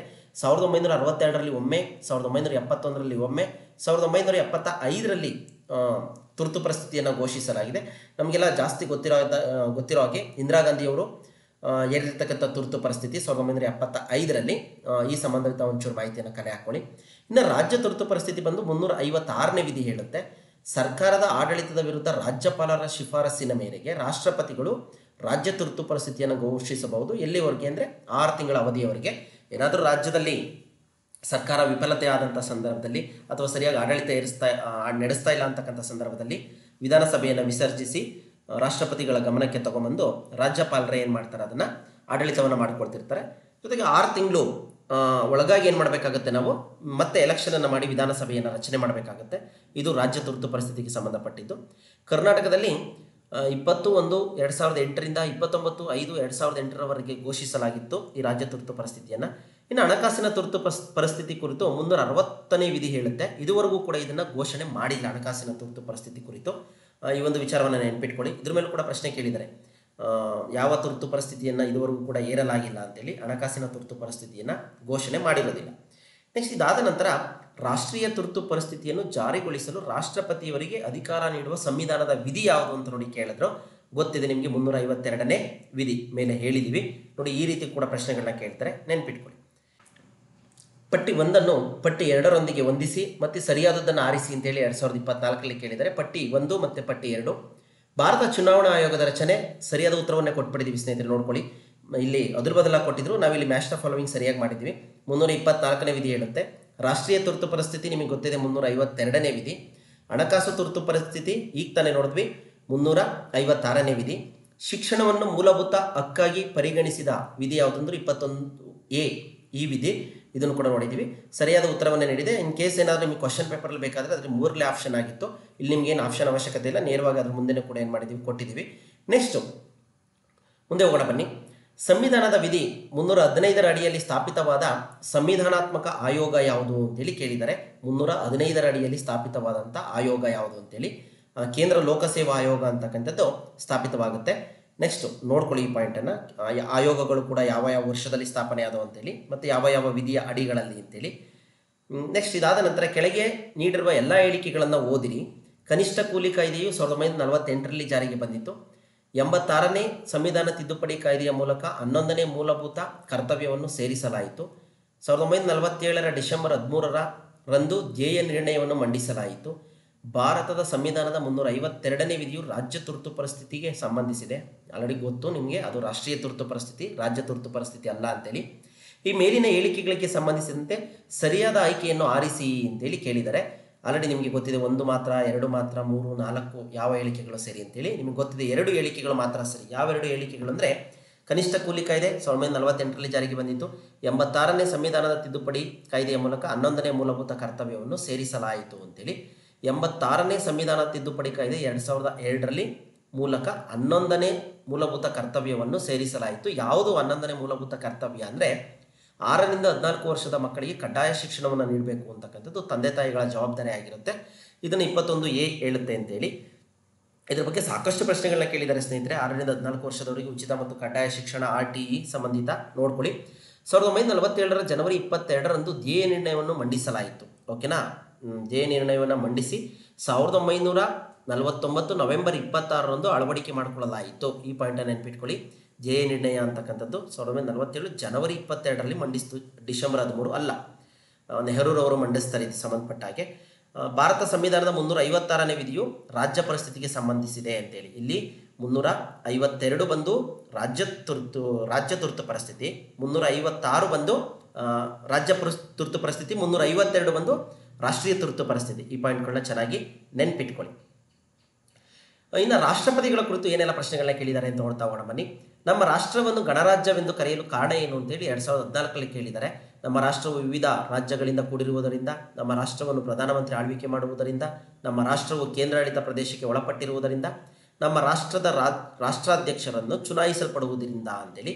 ಸರಿಯಾದಂಥ ಉತ್ತರ 4ನೇದು, ನಮ್ಮ ರಾಷ್ಟ್ರದ ರಾಷ್ಟ್ರಾಧ್ಯಕ್ಷರನ್ನು ಚುನಾಯಿಸಲ್ಪಡುವುದರಿಂದ ಅಂತೇಳಿ. ದೇಶದ ಮುಖ್ಯಸ್ಥರಾದ ರಾಷ್ಟ್ರಪತಿಯವರನ್ನು ಪ್ರತ್ಯಕ್ಷ ಅಥವಾ ಪರೋಕ್ಷವಾಗಿ ಚುನಾಯಿಸುವ ರಾಜಕೀಯ ವ್ಯವಸ್ಥೆಯನ್ನು ಗಣರಾಜ್ಯ ಅಂತೇಳಿ ಕರಿತೀವಿ. ಈ ಹೇಳಿಕೆಯನ್ನು ಕೂಡ ನೆನಪಿಟ್ಕೊಂಡಿರಿ. ಭಾರತದಲ್ಲಿ ಇವರನ್ನ ಪರೋಕ್ಷ ಚುನಾವಣೆಯ ಮೂಲಕ ಆಯ್ಕೆ ಮಾಡ್ತೀವಿ. ಯಾರನ್ನ? ರಾಷ್ಟ್ರಪತಿಗಳನ್ನ. ಕೆಲವೊಂದು ದೇಶಗಳಲ್ಲಿ ಅವ್ರನ್ನ ಪ್ರತ್ಯಕ್ಷ ಚುನಾವಣೆ ಮೂಲಕನೂ ಕೂಡ ಆಯ್ಕೆ ಮಾಡ್ತಾರೆ. ನಮ್ಮ ದೇಶದಲ್ಲಿ ಅವ್ರನ್ನ ಪರೋಕ್ಷ ಚುನಾವಣೆ ಮೂಲಕ ಆಯ್ಕೆ ಮಾಡ್ತೀವಿ. ಪರೋಕ್ಷ ಚುನಾವಣೆ ಅಂದರೆ ನಿಮಗೆ ಗೊತ್ತಿದೆ, ನಾವು ಓಟ್ ಹಾಕೋದಿಲ್ಲ, ನಾವು ಓಟ್ ಹಾಕಿ ಗೆಲ್ಲಿಸಿ ಕಳಿಸಿರುವಂಥವ್ರು ಅವರಿಗೆ ಓಟ್ ಹಾಕ್ತಾರೆ ಅಂತೇಳಿ. ಲೋಕಸಭಾ ಸದಸ್ಯರು ನೋಡಿ ಯಾರ್ಯಾರು ರಾಷ್ಟ್ರಪತಿಗಳಿಗೆ ಓಟ್ ಹಾಕ್ತಾರೆ ಅಂತೇಳಿ. ಲೋಕಸಭಾ ಸದಸ್ಯರು, ರಾಜ್ಯಸಭಾ ಸದಸ್ಯರು, ರಾಜ್ಯಗಳ ವಿಧಾನಸಭಾ ಸದಸ್ಯರು ರಾಷ್ಟ್ರಪತಿಯವರನ್ನು ಪರೋಕ್ಷ ಚುನಾವಣೆ ಮೂಲಕ ಆಯ್ಕೆ ಮಾಡ್ತಾರೆ. ಈ ಪಾಯಿಂಟ್ಗಳನ್ನ ನೆನ್ಪಿಟ್ಕೊಳ್ಳಿ. ಇದ್ರ ಮೇಲೆ ರಾಷ್ಟ್ರಪತಿಗಳನ್ನು ಯಾರು ಆಯ್ಕೆ ಮಾಡ್ತಾರೆ ಅಂತೇಳಿ ಸಾಕಷ್ಟು ಪ್ರಶ್ನೆಗಳನ್ನ ಕೇಳಿದರೆ ನಮಗೆ ಗೊಂದಲ ಆಗುತ್ತೆ. ಲೋಕಸಭೆ, ರಾಜ್ಯಸಭೆ, ಸಂಸತ್ತಿನ 2 ಸದನಗಳ ಸದಸ್ಯರು ಜೊತೆಗೆ ರಾಜ್ಯಗಳ ವಿಧಾನಸಭಾ ಸದಸ್ಯರು ಏನು ಮಾಡ್ತಾರೆ, ಇವರನ್ನು ಆಯ್ಕೆ ಮಾಡ್ತಾರೆ ಅಂತಕ್ಕಂಥದ್ದು. ನೆಕ್ಸ್ಟ್ ಇದಾದ ನಂತರ ಭಾರತದ ರಾಷ್ಟ್ರಪತಿ ಆಗಲು ಇರಬೇಕಾದ ಅರ್ಹತೆಗಳೇನು ಅಂತ 14ರಲ್ಲಿ ಪ್ರಶ್ನೆ ಕೇಳಿದರೆ. 35 ವರ್ಷ ಅಥವಾ ಅದಕ್ಕಿಂತ ಹೆಚ್ಚಿನ ವರ್ಷ ವಯಸ್ಸಾಗಿರಬೇಕು, 50 ಅಥವಾ ಅದಕ್ಕಿಂತ ಮೇಲ್ಪಟ್ಟಿರಬೇಕು, ಭಾರತದ ಪ್ರಜೆಯಾಗಿರಬೇಕು, ಪಾಂಡಿತ್ಯ ಹೊಂದಿದ ವ್ಯಕ್ತಿಯಾಗಿರಬೇಕು, ಭಾರತ ಸರ್ಕಾರದಲ್ಲಿ ಯಾವುದೇ ಲಾಭದಾಯಕ ಹುದ್ದೆ ಹೊಂದಿರಬಾರದು ಅಂತೇಳಿ ಇಲ್ಲಿ ಎ ಸಿ ಇ ಸರಿ. ಓಕೆನಾ. ಇನ್ನು ಬಿ ಮತ್ತು ಡಿ ತಪ್ಪಾದಂಥ ಉತ್ತರ ಇದಾವೆ. ಏನು 50 ವರ್ಷ ಮೇಲ್ಪಟ್ಟು ಏನು ಬೇಕಿಲ್ಲ, 35 ವರ್ಷ ಆಗಿರೋ ಸಾಕು. ಜೊತೆಗೆ ಪಾಂಡಿತ್ಯ ಹೊಂದಿರುವ ವ್ಯಕ್ತಿಯಾಗಿರಬೇಕು ಅಂತ ಏನು ನಿಯಮ ಇಲ್ಲ. 35 ವರ್ಷ ವಯಸ್ಸಾಗಿರಬೇಕು, ಭಾರತದ ಪ್ರಜೆಯಾಗಿರಬೇಕು, ಸರ್ಕಾರದ ಯಾವುದೇ ಲಾಭದಾಯಕ ಹುದ್ದೆನಲ್ಲಿ ಹೊಂದಿರಬಾರ್ದು, ದಿವಾಳಿ ಆಗಿರಬಾರದು, ಹುಚ್ಚನಾಗಿರಬಾರದು ಅಂತೇಳಿ ಒಂದಷ್ಟು ಆಪ್ಷನ್ಗಳಿದ್ದಾವೆ. ನೋಡ್ಕೊಳ್ಳಿ, ಇಲ್ಲಿ ನಿಮಗೆ ಗೊತ್ತಾಗುತ್ತೆ. ನೆಕ್ಸ್ಟ್ ಇದಾದ ನಂತರ ಕೆಳಗಿನವರುಗಳಲ್ಲಿ ಯಾರು ಭಾರತದ ರಾಷ್ಟ್ರಪತಿಗಳಿಂದ ನೇಮಕಗೊಳ್ಳುವುದಿಲ್ಲ ಅಂತೇಳಿ. ರಾಷ್ಟ್ರಪತಿಗಳು ಒಂದಷ್ಟು ಜನಗಳನ್ನ ನೇಮಕಾತಿ ಮಾಡ್ತಾರೆ, ಅದರಲ್ಲಿ ಯಾರು ನೇಮಕಾತಿಗಳು ಆಗೋದಿಲ್ಲ ಅಂತೇಳಿ ಕೇಳಿದ್ದಾರೆ.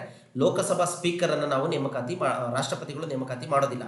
ರಾಯಭಾರಿಗಳನ್ನ ನೇಮಕಾತಿ ಮಾಡ್ತಾರೆ, ಚುನಾವಣಾ ಆಯುಕ್ತರನ್ನು ನೇಮಕಾತಿ ಮಾಡ್ತಾರೆ. ನೆಕ್ಸ್ಟು ರಾಜ್ಯಗಳ ರಾಜ್ಯಪಾಲರನ್ನು ನೇಮಕಾತಿ ಮಾಡ್ತಾರೆ. ಇನ್ನು ಲೋಕಸಭಾ ಸ್ಪೀಕರನ್ನು ಯಾರು ಆಯ್ಕೆ ಮಾಡ್ತಾರೆ ಅಂದರೆ, ಲೋಕಸಭಾ ಸ್ಪೀಕರನ್ನು ಬಹುಮತ ಪಡೆದ ಪಕ್ಷದಲ್ಲಿ ಒಬ್ಬರನ್ನಾಗಿ ಅವರೇ ಆಯ್ಕೆ ಮಾಡಿಕೊಳ್ತಾರೆ. ಪ್ರಸ್ತುತ ಲೋಕಸಭಾ ಸ್ಪೀಕರ್ ಓಂ ಬಿರ್ಲಾ ಅಂತೇಳಿ 2019ರಿಂದ ಇವರಿದ್ದಾರೆ. ಈ ಪಾಯಿಂಟನ್ನು ನೆನ್ಪಿಟ್ಕೊಳ್ಳಿ. ಓಕೆನಾ.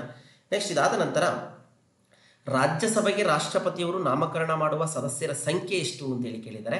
ಅಂದರೆ ರಾಷ್ಟ್ರಪತಿಗಳು ಏನು ಮೇಲ್ಮನೆ ಇದೆ ಅದಕ್ಕೆ ಸಂಬಂಧಪಟ್ಟಾಗ ಒಂದಷ್ಟು ಜನರನ್ನು ನಾಮಿನೇಟ್ ಮಾಡ್ತಾರೆ. ಅದರಲ್ಲಿ ಆ ಸಂಖ್ಯೆ ಎಷ್ಟು ಅಂತೇಳಿ 12 ಜನ ಇವರ ಸದಸ್ಯರನ್ನ ನಾಮಕರಣ ಮಾಡ್ತಾರೆ. ಈ ಪಾಯಿಂಟ್ ಕೂಡ ನೋಡ್ಕೊಳ್ಳಿ. ನೆಕ್ಸ್ಟ್ ಇದಾದ ನಂತರ ಭಾರತದ ರಾಷ್ಟ್ರಪತಿಗಳು ಚುನಾಯಿತರಾಗುವುದು ಯಾವುದರಿಂದ ಅಂತೇಳಿ ಕೇಳಿದ್ದಾರೆ.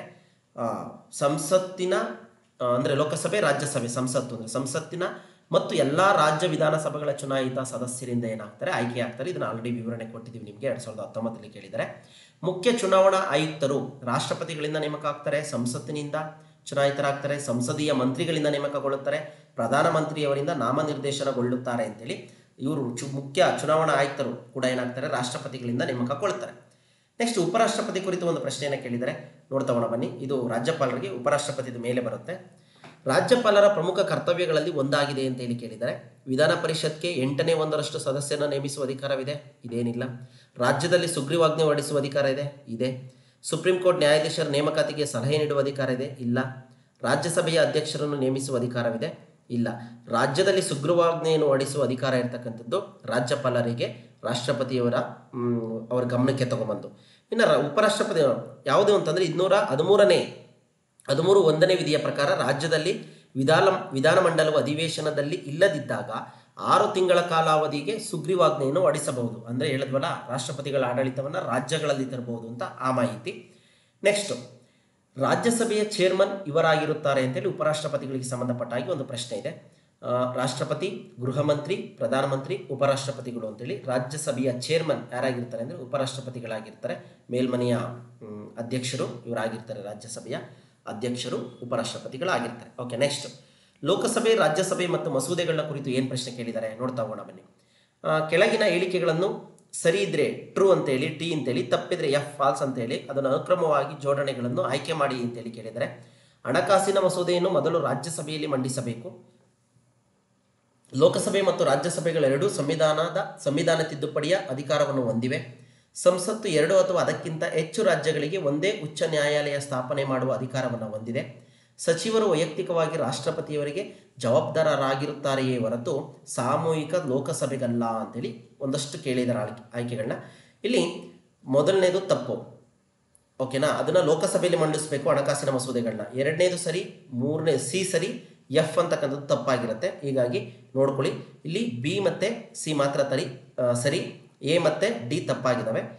ನೆಕ್ಸ್ಟು 125ನೇ ಪ್ರಶ್ನೆ.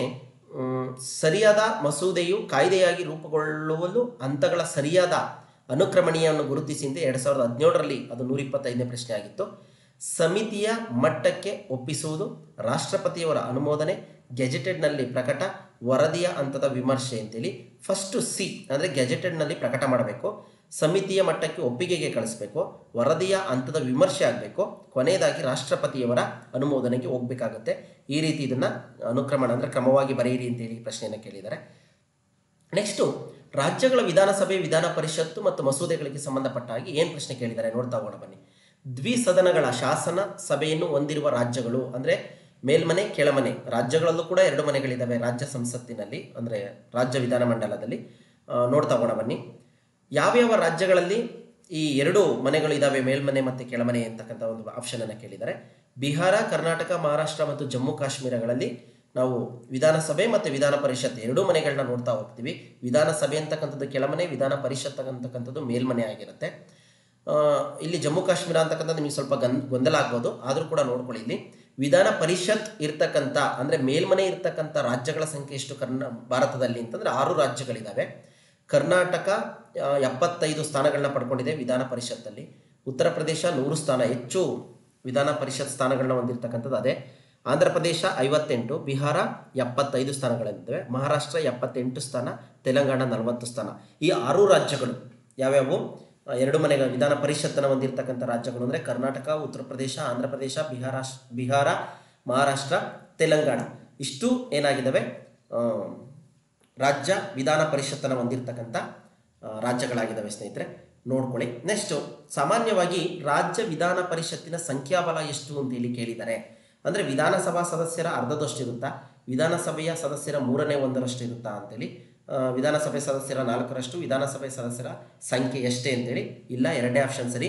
ವಿಧಾನಸಭೆ ಸದಸ್ಯರ 1/3 ಇರಬೇಕಾಗುತ್ತೆ ರಾಜ್ಯ ವಿಧಾನ ಪರಿಷತ್ತಿನ ಸದಸ್ಯರ ಸಂಖ್ಯಾಬಲ. ಓಕೆನಾ. ಕರ್ನಾಟಕದಲ್ಲಿ ಎಷ್ಟಿದೆ ಅಂತಂದು 75 ಇದೆ, ನೋಡ್ಕೊಳ್ಳಿ. ನೆಕ್ಸ್ಟ್, ಇದಾದ ನಂತರ ಮುಂದೆ ಹೋಗೋಣ ಬನ್ನಿ. ಕೆಳಗಿನ ವಾಕ್ಯಗಳಲ್ಲಿ ರಾಜ್ಯ ಸರ್ಕಾರಕ್ಕೆ ಸಂಬಂಧಿಸಿದಂತೆ ಯಾವುದು ಸರಿಯಲ್ಲ ಅಂತೇಳಿ ಕೇಳಿದ್ದಾರೆ. ಸರಿಯಾಗಿ ಇಲ್ದಲೇ ಇರತಕ್ಕಂಥದ್ದು ಯಾವುದು ಅಂತೇಳಿ. ಹಣಕಾಸಿನ ಮಸೂದೆಯನ್ನು ಮೊದಲು ವಿಧಾನ ಪರಿಷತ್ನಲ್ಲಿ ಮಂಡಿಸಬೇಕು, ಇಲ್ಲ. ನೆಕ್ಸ್ಟ್, ರಾಜ್ಯ ಮುಖ್ಯಮಂತ್ರಿಗಳು ಬಹುಮತ ಪಡೆದ ಪಕ್ಷದ ನಾಯಕರಾಗಿರ್ತಾರೆ, ರೈಟ್. ಶಿಕ್ಷಕರ ಕ್ಷೇತ್ರದ ಪ್ರತಿನಿಧಿಗಳು ವಿಧಾನ ಪರಿಷತ್ನಲ್ಲಿ ಸದಸ್ಯರಾಗಿರ್ತಾರೆ, ರೈಟ್. ರಾಜ್ಯದಲ್ಲಿ ಸಾಂವಿಧಾನಿಕ ಬಿಕ್ಕಟ್ಟು ಉಂಟಾದಾಗ ರಾಷ್ಟ್ರಪತಿ ಕೋರಬಹುದು ಅಂತ ಹೇಳಿ, ರಾಷ್ಟ್ರಪತಿಯವ್ರನ್ನ ಕೋರಬಹುದು ಅಂತೇಳಿ. ಹಣಕಾಸಿನ ಮಸೂದೆಯನ್ನು ಮೊದಲು ವಿಧಾನ ಪರಿಷತ್ನಲ್ಲಿ ಮಂಡಿಸಬೇಕು ಅಂತಕ್ಕಂಥದ್ದು ಇಲ್ಲಿ ಸರಿಯಲ್ಲ. ಓಕೆನಾ. ಮಿಕ್ಕಿದ 3 ಕೂಡ ಏನಾಗಿದ್ದಾವೆ, ಸರಿಯಾಗಿದ್ದಾವೆ. 2, 3, 4 ಸರಿ, 1ನೇದು ತಪ್ಪು. ಹಣಕಾಸಿನ ಮಸೂದೆಯನ್ನು ಮೊದಲು ವಿಧಾನಸಭೆಯಲ್ಲಿ ಮಂಡಿಸಬೇಕು. ಕೇಂದ್ರದಲ್ಲಾದರೆ ಲೋಕಸಭೆಯಲ್ಲಿ ಮಂಡಿಸಬೇಕು, ರಾಜ್ಯದಲ್ಲಾದರೆ ವಿಧಾನಸಭೆಯಲ್ಲಿ ಮಂಡಿಸಬೇಕು. ನಂತರ ಅದು ವಿಧಾನ ಪರಿಷತ್ತಿನ ಒಪ್ಪಿಗೆಗೆ ಹೋಗುತ್ತದೆ. ಅಲ್ಲಿ 14 ದಿನಗಳ ಒಳಗೆ ಕ್ರಮ ವಹಿಸಬೇಕು. ಎಲ್ಲಿ? ವಿಧಾನ ಪರಿಷತ್ನಲ್ಲಿ ಅಥವಾ ರಾಜ್ಯಸಭೆಯಲ್ಲಿ. ಇಲ್ಲದಿದ್ದರೆ ಅದು ತಂತಾನೆ ಒಪ್ಪಿಗೆ ಪಡೆದಂತಾಗುತ್ತದೆ. ಹಣಕಾಸಿನ ಸಂಪೂರ್ಣ ಅಧಿಕಾರ ವಿಧಾನಸಭೆಗಿರುತ್ತೆ ರಾಜ್ಯದಲ್ಲಿ, ಕೇಂದ್ರದಲ್ಲಾದರೆ ಲೋಕಸಭೆಗೆ. ನೆಕ್ಸ್ಟು, ಮೂಲಭೂತ ಹಕ್ಕುಗಳ ಬಗ್ಗೆ ಏನೆಲ್ಲ ಪ್ರಶ್ನೆ ಕೇಳಿದ್ದಾರೆ ಅಂತ ನೋಡ್ತಾ ಹೋಗೋಣ ಬನ್ನಿ. ಭಾರತ ಸಂವಿಧಾನದ 3ನೇ ಭಾಗ ಒಳಗೊಂಡಿರುವುದು ಏನು ಅಂತೇಳಿ 2020ರಲ್ಲಿ ಕೇಳಿದ್ದಾರೆ. ಏನು ಒಳಗೊಂಡಿದೆ ಅಂದರೆ ಮೂಲಭೂತ ಹಕ್ಕುಗಳನ್ನು ಒಳಗೊಂಡಿದೆ ಅಂತೇಳಿ 3ನೇ ಭಾಗ. ಸಂವಿಧಾನದ 3ನೇ ಭಾಗದಲ್ಲಿ 12ನೇ ವಿಧಿಯಿಂದ 35ನೇ ವಿಧಿವರೆಗೆ 6 ಮೂಲಭೂತ ಹಕ್ಕುಗಳನ್ನು ನೀಡಿದೆ. ಎಷ್ಟರಿಂದ ಎಷ್ಟರವರೆಗೂ ಅಂತ ಕೇಳ್ತಾರೆ. 3ನೇ ಭಾಗ 12ರಿಂದ 35ನೇ ವಿಧಿವರೆಗೆ. ಓಕೆನಾ. ಸಮಾನತೆ ಹಕ್ಕು 14ರಿಂದ 18ನೇ ವಿಧಿ. ಓಕೆನಾ. ಇವ್ನು ನೆನ್ಪಿಟ್ಕೊಳ್ಳಿ ವಿಧಿಗಳನ್ನ, ಯಾಕೆಂದರೆ ಮುಂದೆನೂ ಕೂಡ ಇದ್ರ ಮೇಲೆ ಪ್ರಶ್ನೆಗಳು ಬರ್ತಾ ಇದ್ದಾವೆ. ಚೆನ್ನಾಗಿ ನೆನ್ಪಿಟ್ಕೊಳ್ಳಿ, ನೋಟ್ಸ್ ಮಾಡ್ಕೊಳ್ಳಿ ಅಥವಾ ಸ್ಕ್ರೀನ್ಶಾಟ್ ಮಾಡ್ಕೊಳ್ಳಿ ಅಂತ ಹೇಳ್ತಾ. ಸ್ವಾತಂತ್ರ್ಯ ಹಕ್ಕು ಬಂದು 19ರಿಂದ 22. ಚೆನ್ನಾಗಿ ನೆನ್ಪಿಟ್ಕೊಳ್ಬೇಕು. ಈ ಸಂಖ್ಯೆಗಳನ್ನ ಕೇಳಿ, ವಿಧಿಗಳ ಸಂಖ್ಯೆನೂ ಕೂಡ ಕೇಳಿ ನಿಮಗೆ ಗೊಂದಲ ಮಾಡುವಂಥ ಪ್ರಶ್ನೆಗಳಿದ್ದಾವೆ. ಮುಂದೆ, ಶೋಷಣೆಯ ವಿರುದ್ಧದ ಹಕ್ಕು 23ರಿಂದ 24ನೇ ವಿಧಿ. ಧಾರ್ಮಿಕ ಸ್ವಾತಂತ್ರ್ಯ ಹಕ್ಕು 25ರಿಂದ 28ನೇ ವಿಧಿ. ಸಾಂಸ್ಕೃತಿಕ ಮತ್ತು ಶೈಕ್ಷಣಿಕ ಹಕ್ಕು 29ರಿಂದ 30ನೇ ವಿಧಿ. ಸಂವಿಧಾನ ಪರಿಹಾರ ಹಕ್ಕು, ಸಂವಿಧಾನದ ಆತ್ಮ ಅಂತ ಹೇಳಿ ಕರಿತೀವಿ ಅಂತ ಹೇಳಿದ್ವಲ್ಲ, ಇದನ್ನೇ 6ನೇ ಹಕ್ಕನ್ನೇ 32ರಿಂದ 35. ಈ ಹಕ್ಕಿನ ಅಡಿಯಲ್ಲಿ ಮೇಲಿನ 5 ಹಕ್ಕುಗಳಿಗೆ ಧಕ್ಕೆಯಾದರೆ ನಾವೇನು ಮಾಡ್ಬೋದು? ಹೆಬಿಯಾ ಕಾರ್ಪಸ್, 6ನೇ ಹಕ್ಕಿನ ಆಧಾರದ ಮೇಲೆ ಹೆಬಿಯಾ ಕಾರ್ಪಸ್, ಮ್ಯಾಂಡಮಸ್, ಪ್ರೊಹಿಬಿಷನ್, ಕೋವಾರಂಟ್, ಸರ್ಶಿಯೂರರಿ ರೀಟ್ ಅರ್ಜಿಯನ್ನು ನ್ಯಾಯಾಲಯದಲ್ಲಿ ಸಲ್ಲಿಸಬಹುದು. ಈ 5 ಹಕ್ಕುಗಳಿಗೆ ಧಕ್ಕೆಯಾದರೆ ನಾವು ನ್ಯಾಯಾಲಯದಿಂದ ಉಚಿತವಾಗಿಯೇ ನಾವೇನು ಮಾಡೋದು? ಪರಿಹಾರವನ್ನು ಕಂಡುಕೊಳ್ಬೋದು ಅಂತಕ್ಕಂಥದ್ದು. ಇಷ್ಟು ವಿಧಿಗಳನ್ನ ಚೆನ್ನಾಗಿ ನೆನ್ಪಿಟ್ಕೊಳ್ಳಿ. ನೆಕ್ಸ್ಟ್, 31ನೇ ವಿಧಿ ಎಲ್ಲೋಯ್ತು ಇದರೊಳಗಡೆ ಅಂತೇಳಿ ಪ್ರಶ್ನೆ ಬರುತ್ತೆ ಸ್ನೇಹಿತರೆ. 30ವರೆಗೂ ಇದೆ ಕಂಟಿನ್ಯೂಸ್. 31 ಇಲ್ಲ, 32, 35 ಇದ್ದಾವೆ. ಎಲ್ಲಿ ಹೋಯಿತು ಅಂದರೆ 31ನೇ ವಿಧಿ ಆಸ್ತಿ ಹಕ್ಕಾಗಿತ್ತು, ಅದನ್ನು ತೆಗೆದುಹಾಕಿದವೆ ಅಂತ ಹಿಂದೆ ನೋಡಿದ್ವಿ. ಓಕೆನಾ. 31ನೇ ವಿಧಿ ಆಸ್ತಿ ಹಕ್ಕು ಕೂಡ ಮೂಲಭೂತ ಹಕ್ಕಾಗಿತ್ತು, ಆದರೆ ಅದನ್ನು ತೆಗೆದುಹಾಕಿದ್ದೀವಿ. ಚೆನ್ನಾಗಿ ನೆನ್ಪಿಟ್ಕೊಳ್ಳಿ. ಓಕೆನಾ. ನಿಮಗೊಂದು ಚಿತ್ರಣ ಸಿಕ್ತು ಅಂತ ಅನ್ಕೊತೀನಿ ಇವಾಗ. ಅದಕ್ಕೂ ಮುನ್ನ ನೀವು ಇನ್ನೂ ನಮ್ಮ ಚಾನಲ್ನ ಸಬ್ಸ್ಕ್ರೈಬ್ ಮಾಡಿಲ್ಲ ಅಂದರೆ ಸಬ್ಸ್ಕ್ರೈಬ್ ಮಾಡಿ, ಎಲ್ಲ ವಿಡಿಯೋಗಳನ್ನ ನೋಡಿ. ಏಕೆಂದರೆ ಇತಿಹಾಸದ ಮೇಲೆ ಇದೆ ಪ್ರಶ್ನೆಗಳು, ಆ ವಿಡಿಯೋ ತುಂಬ ಚೆನ್ನಾಗಿ ನೋಡ್ತಾ ಇದ್ದೀರಿ. ಭೂಗೋಳಶಾಸ್ತ್ರನೂ ಕೂಡ ಇದೆ, ಅರ್ಥಶಾಸ್ತ್ರ ಕೂಡ ಇದೆ. ಅರ್ಥಶಾಸ್ತ್ರದ ಕಡೆ ಗಮನ ಕೊಡ್ತಾ ಇಲ್ಲ ನೀವು, ಅದ್ರ ಕಡೆ ಒಂದು ಸಲ ಗಮನವನ್ನು ಕೊಡಿ. ನೆಕ್ಸ್ಟು, ಸಾರ್ವಜನಿಕ ಆಡಳಿತ, ವ್ಯವಹಾರ ಅಧ್ಯಯನ ಮತ್ತು ಸಮಾಜಶಾಸ್ತ್ರ, ಈ ಸಂಬಂಧಿತನೂ ಕೂಡ ಒಂದು ವಿಡಿಯೋ ಇದೆ, ನೋಡಿ, ನಿಮಗೆ ಅನುಕೂಲ ಆಗುತ್ತೆ ಅಂತ ಹೇಳ್ತಾ. ನೆಕ್ಸ್ಟ್, ಕೆಳಗಿನವುಗಳಲ್ಲಿ ತಪ್ಪಾಗಿರುವ ಹೇಳಿಕೆಗಳನ್ನು ಗುರುತಿಸಿ ಅಂತೇಳಿ 2024ರಲ್ಲಿ ಕೇಳಿದ್ದಾರೆ. ನೋಡಿ, ಬಂತು. ಸಮಾನತೆ ಹಕ್ಕು 14ರಿಂದ 18, ಧಾರ್ಮಿಕ ಸ್ವಾತಂತ್ರ್ಯ ಹಕ್ಕು 25ರಿಂದ 28, ಸ್ವಾತಂತ್ರ್ಯದ ಹಕ್ಕು 19ರಿಂದ 21, ಶೋಷಣೆ ವಿರುದ್ಧದ ಹಕ್ಕು 23ರಿಂದ 24ನೇ ವಿಧಿ. ಮೇಲಿನ ಹೇಳಿಕೆಗಳಿಗೆ ಸಂಬಂಧಿಸಿದಂತೆ ಸರಿಯಾದ ಆಯ್ಕೆಯನ್ನು ಆರಿಸಿ ಅಂತೇಳಿ ಕೇಳಿದ್ದಾರೆ. ತಪ್ಪಾಗಿರೋ ಹೇಳಿಕೆಗಳನ್ನು ಗುರುತಿಸಿ ಅಂತೇಳಿ. ಓಕೆನಾ? ಒಂದು ಹೇಳಿಕೆ ಮಾತ್ರ ಸರಿಯಾಗಿದೆ, 2 ಹೇಳಿಕೆಗಳು ಮಾತ್ರ ಸರಿಯಾಗಿದ್ದಾವೆ, 3 ಹೇಳಿಕೆಗಳು ಮಾತ್ರ ಸರಿಯಾಗಿದ್ದಾವೆ, 4 ಹೇಳಿಕೆಗಳು ಮಾತ್ರ ಸರಿಯಾಗಿದ್ದಾವೆ ಅಂತ 3 ಹೇಳಿಕೆಗಳು ಮಾತ್ರ ಸರಿಯಾಗಿದ್ದಾವೆ. ಓಕೆನಾ? ಸಮಾನತೆ ಹಕ್ಕು ಕರೆಕ್ಟ್ ಇದೆ, ಧಾರ್ಮಿಕ ಸ್ವಾತಂತ್ರ್ಯ ಹಕ್ಕು ಕರೆಕ್ಟ್ ಇದೆ, ಶೋಷಣೆ ವಿರುದ್ಧದ ಹಕ್ಕು ಕರೆಕ್ಟ್ ಇದೆ. ಆದರೆ ಇಲ್ಲಿ ತಪ್ಪಾಗಿರ್ತಕ್ಕಂಥದ್ದು ಸ್ವಾತಂತ್ರ್ಯದ ಹಕ್ಕು ಅಂತಕ್ಕಂಥದ್ದು ತಪ್ಪಾಗಿದೆ. ಏನು ಸಮಾನತೆ ಹಕ್ಕು 14ರಿಂದ 18ನೇ ವಿಧಿ ಗೊತ್ತಿದೆ, ಧಾರ್ಮಿಕ 25ರಿಂದ 28 ಕರೆಕ್ಟ್ ಇದೆ, ಸ್ವಾತಂತ್ರ್ಯದ ಹಕ್ಕು ಒಂದು 19ರಿಂದ 22ವರೆಗೂ ಬರುತ್ತೆ. ಆದರೆ ಇಲ್ಲಿ ಕೊಟ್ಟಿರೋ ಆಪ್ಷನ್ ಏನಿದೆ 19ರಿಂದ 21ನೇ ವಿಧಿ ಅಂತೇಳಿ, ಕನ್ಫ್ಯೂಸ್ ಆಗಬೇಡಿ. ಶೋಷಣೆ ವಿರುದ್ಧದ ಹಕ್ಕು 23ರಿಂದ 24 ಇದು ಕರೆಕ್ಟ್ ಇದೆ. ತಪ್ಪಾಗಿರ್ತಕ್ಕಂಥದ್ದು 3ನೇದಾಗಿದೆ. 3 ಹೇಳಿಕೆಗಳು ಮಾತ್ರ ಸರಿಯಾಗಿದ್ದಾವೆ, ಮತ್ತೊಂದು ಹೇಳಿಕೆ ತಪ್ಪಾಗಿದೆ. ಓಕೆ, ಈ ರೀತಿ ಪ್ರಶ್ನೆಗಳನ್ನು ಕೂಡ ಕೇಳ್ತಾರೆ, ಚೆನ್ನಾಗಿ ನೆನ್ಪಿಟ್ಕೊಳ್ಳಿ. ಯಾಕೆಂದರೆ ಇವತ್ತಿಗೆ ಕೇಳ್ತಕ್ಕಂಥ ಪ್ರಶ್ನೆಗಳೆಲ್ಲ ಹೀಗೆ ಆಗಿದೆ, ಒಂದು ಕೇಳೋದಿಲ್ಲ. ನಮ್ಗೆ ಅಪ್ಲಿಕೇಶನ್ ಲೆವೆಲಲ್ಲಿ ಈ ರೀತಿ ಪ್ರಶ್ನೆಗಳನ್ನ ಕೇಳ್ತಾರೆ. ವಿಧಿಗಳು ಕೂಡ ಚೆನ್ನಾಗಿ ನೆನಪಿರಬೇಕು. ರಾಜ್ಯ ನಿರ್ದೇಶಕ ತತ್ವಗಳನ್ನು ಕುರಿತು ಏನು ಪ್ರಶ್ನೆ ಕೇಳಿದ್ದಾರೆ? ಸಾಮಾಜಿಕ ಮತ್ತು ಆರ್ಥಿಕ ಸಮಾನತೆ ನೀತಿಯ ಬುನಾದಿ, ಮೂಲಭೂತ ಹಕ್ಕುಗಳು ಹೇಳ್ತವ, ಮೂಲಭೂತ ಕರ್ತವ್ಯಗಳು ಹೇಳ್ತವ, ನಿರ್ದೇಶಕ ತತ್ವಗಳು ಹೇಳ್ತವ, ಪೌರತ್ವ ನಿರ್ಧರಿಸುವ ತತ್ವಗಳು ಹೇಳ್ತವ ಅಂತೇಳಿ ಸಾಮಾಜಿಕ ಆರ್ಥಿಕ ಸಮಾನತೆಯನ್ನು ನಿರ್ದೇಶಕ ತತ್ವಗಳು ಒತ್ತಿ ಹೇಳ್ತವೆ. ಅನುಚ್ಛೇದ 36ರಿಂದ 51ರವರೆಗೆ ರಾಜ್ಯ ನಿರ್ದೇಶಕ ತತ್ವಗಳ ಬಗ್ಗೆ ವಿವರಿಸ್ತವೆ. ಓಕೆನಾ? 35ರವರೆಗೂ ಮೂಲಭೂತ ಹಕ್ಕುಗಳು, 36ರಿಂದ 51ರವರೆಗೂ ಕೂಡ ರಾಜ್ಯ ನಿರ್ದೇಶಕ ತತ್ವಗಳ ಬಗ್ಗೆ ಹೇಳ್ತಾ ಹೋಗ್ತವೆ.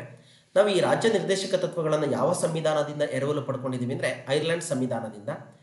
ಕಲ್ಯಾಣ ರಾಜ್ಯ, ಸುಖಿ ರಾಜ್ಯ ಸ್ಥಾಪನೆ ಇವುಗಳ ಉದ್ದೇಶ. ಚೆನ್ನಾಗಿ ನೆನ್ಪಿಟ್ಕೊಳ್ಳಿ, ವೆಲ್ಫೇರ್ ಸ್ಟೇಟ್ ಅಂತೇಳಿ ಕರಿತೀವಿ. ಸುಖಿ ರಾಜ್ಯದ ಸ್ಥಾಪನೆ ಈ ರಾಜ್ಯ ನಿರ್ದೇಶಕ ತತ್ವಗಳ ಒಂದು ಉದ್ದೇಶ, ಗುರಿ ಆಗಿರುತ್ತೆ.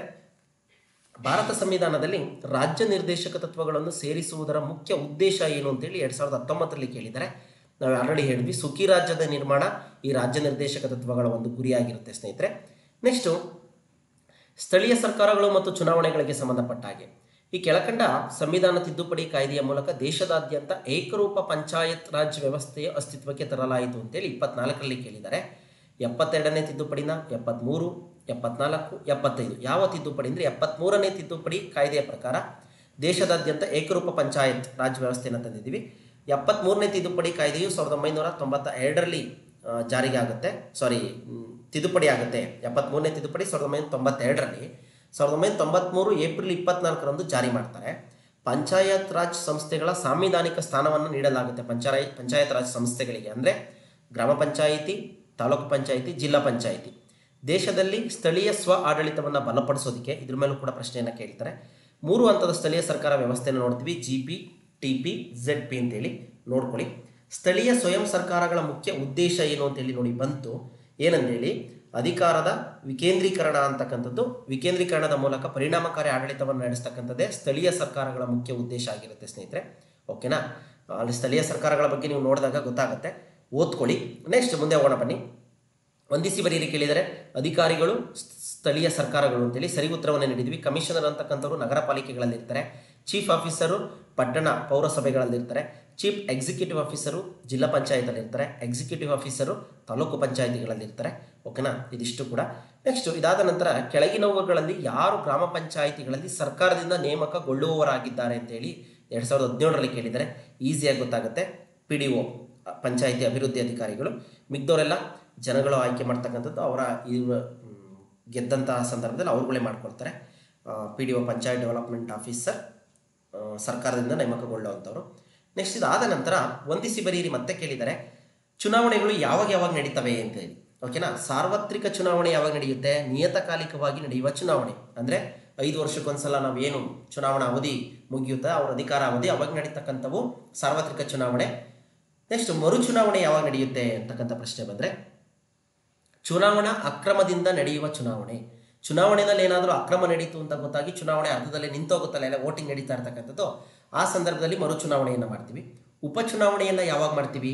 ಪ್ರತಿನಿಧಿಯು ರಾಜೀನಾಮೆ ಅಥವಾ ಮರಣ ಹೊಂದಿದಂತಹ ಸಂದರ್ಭದಲ್ಲಿ ಉಪಚುನಾವಣೆಯನ್ನು ಮಾಡ್ತೀವಿ. ಮಧ್ಯಂತರ ಚುನಾವಣೆ ಯಾವಾಗ ಮಾಡ್ತೀವಿ ಅಂದರೆ ಅಧಿಕಾರಕ್ಕೂ ಮುನ್ನ ಶಾಸನ ಸಭೆ ವಿಸರ್ಜನೆ ಆದಂಥ ಸಂದರ್ಭದಲ್ಲಿ ಮಧ್ಯಂತರ ಚುನಾವಣೆ ಮಾಡ್ತೀವಿ. ಓಕೆ, ಕ್ಲಿಯರ್ ಆಯಿತು ಅಂತ ಅನ್ಕೊತೀನಿ. ಸಾರ್ವತ್ರಿಕ ಚುನಾವಣೆ, ಮರು ಚುನಾವಣೆ, ಉಪಚುನಾವಣೆ, ಮಧ್ಯಂತರ ಚುನಾವಣೆ ನೆನ್ಪಿಟ್ಕೊಳ್ಳಿ. ನೆಕ್ಸ್ಟು ಇದಾದ ನಂತರ ನ್ಯಾಯಾಂಗವನ್ನು ಕುರಿತು ಏನೆಲ್ಲ ಪ್ರಶ್ನೆ ಕೇಳಿದ್ದಾರೆ ನೋಡ್ತಾ ಹೋಗೋಣ ಬನ್ನಿ. ಈ ಕೆಳಗಿನ ನ್ಯಾಯಾಲಯಗಳನ್ನು ಕಾರ್ಯವ್ಯಾಪ್ತಿ ಆಧಾರದ ಮೇಲೆ ಅವರೋಹಣ ರೀತಿಯಲ್ಲಿ ಜೋಡಿಸಿರುವ ಗುಂಪನ್ನು ಗುರುತಿಸಿ ಅಂತ ಕೇಳಿದ್ದಾರೆ. ಆರೋಹಣ, ಅವರೋಹಣ ಅವರೋಹಣ ಅಂದರೆ ಇಳಿಕೆ ಕ್ರಮ, ಆರೋಹಣ ಅಂತಂದರೆ ಕೆಳಗಿನಿಂದ ಮೇಲಕ್ಕೆ ಹೋಗುವಂಥದ್ದು, ಅವರೋಹಣ ಅಂದರೆ ಮೇಲಿನಿಂದ ಕೆಳಗಡೆ ಬರ್ತಕ್ಕಂಥದ್ದು. ನಿಮಗೆ ಗೊತ್ತೇ ಇದೆ. ಫಸ್ಟು ಸಿ ಸರ್ವೋಚ್ಚ ನ್ಯಾಯಾಲಯ ಫಸ್ಟು ಅಂದರೆ ಮೇಲಿರುತ್ತೆ ಫಸ್ಟು ಇಳಿಕೆ ಕ್ರಮದಲ್ಲಿ.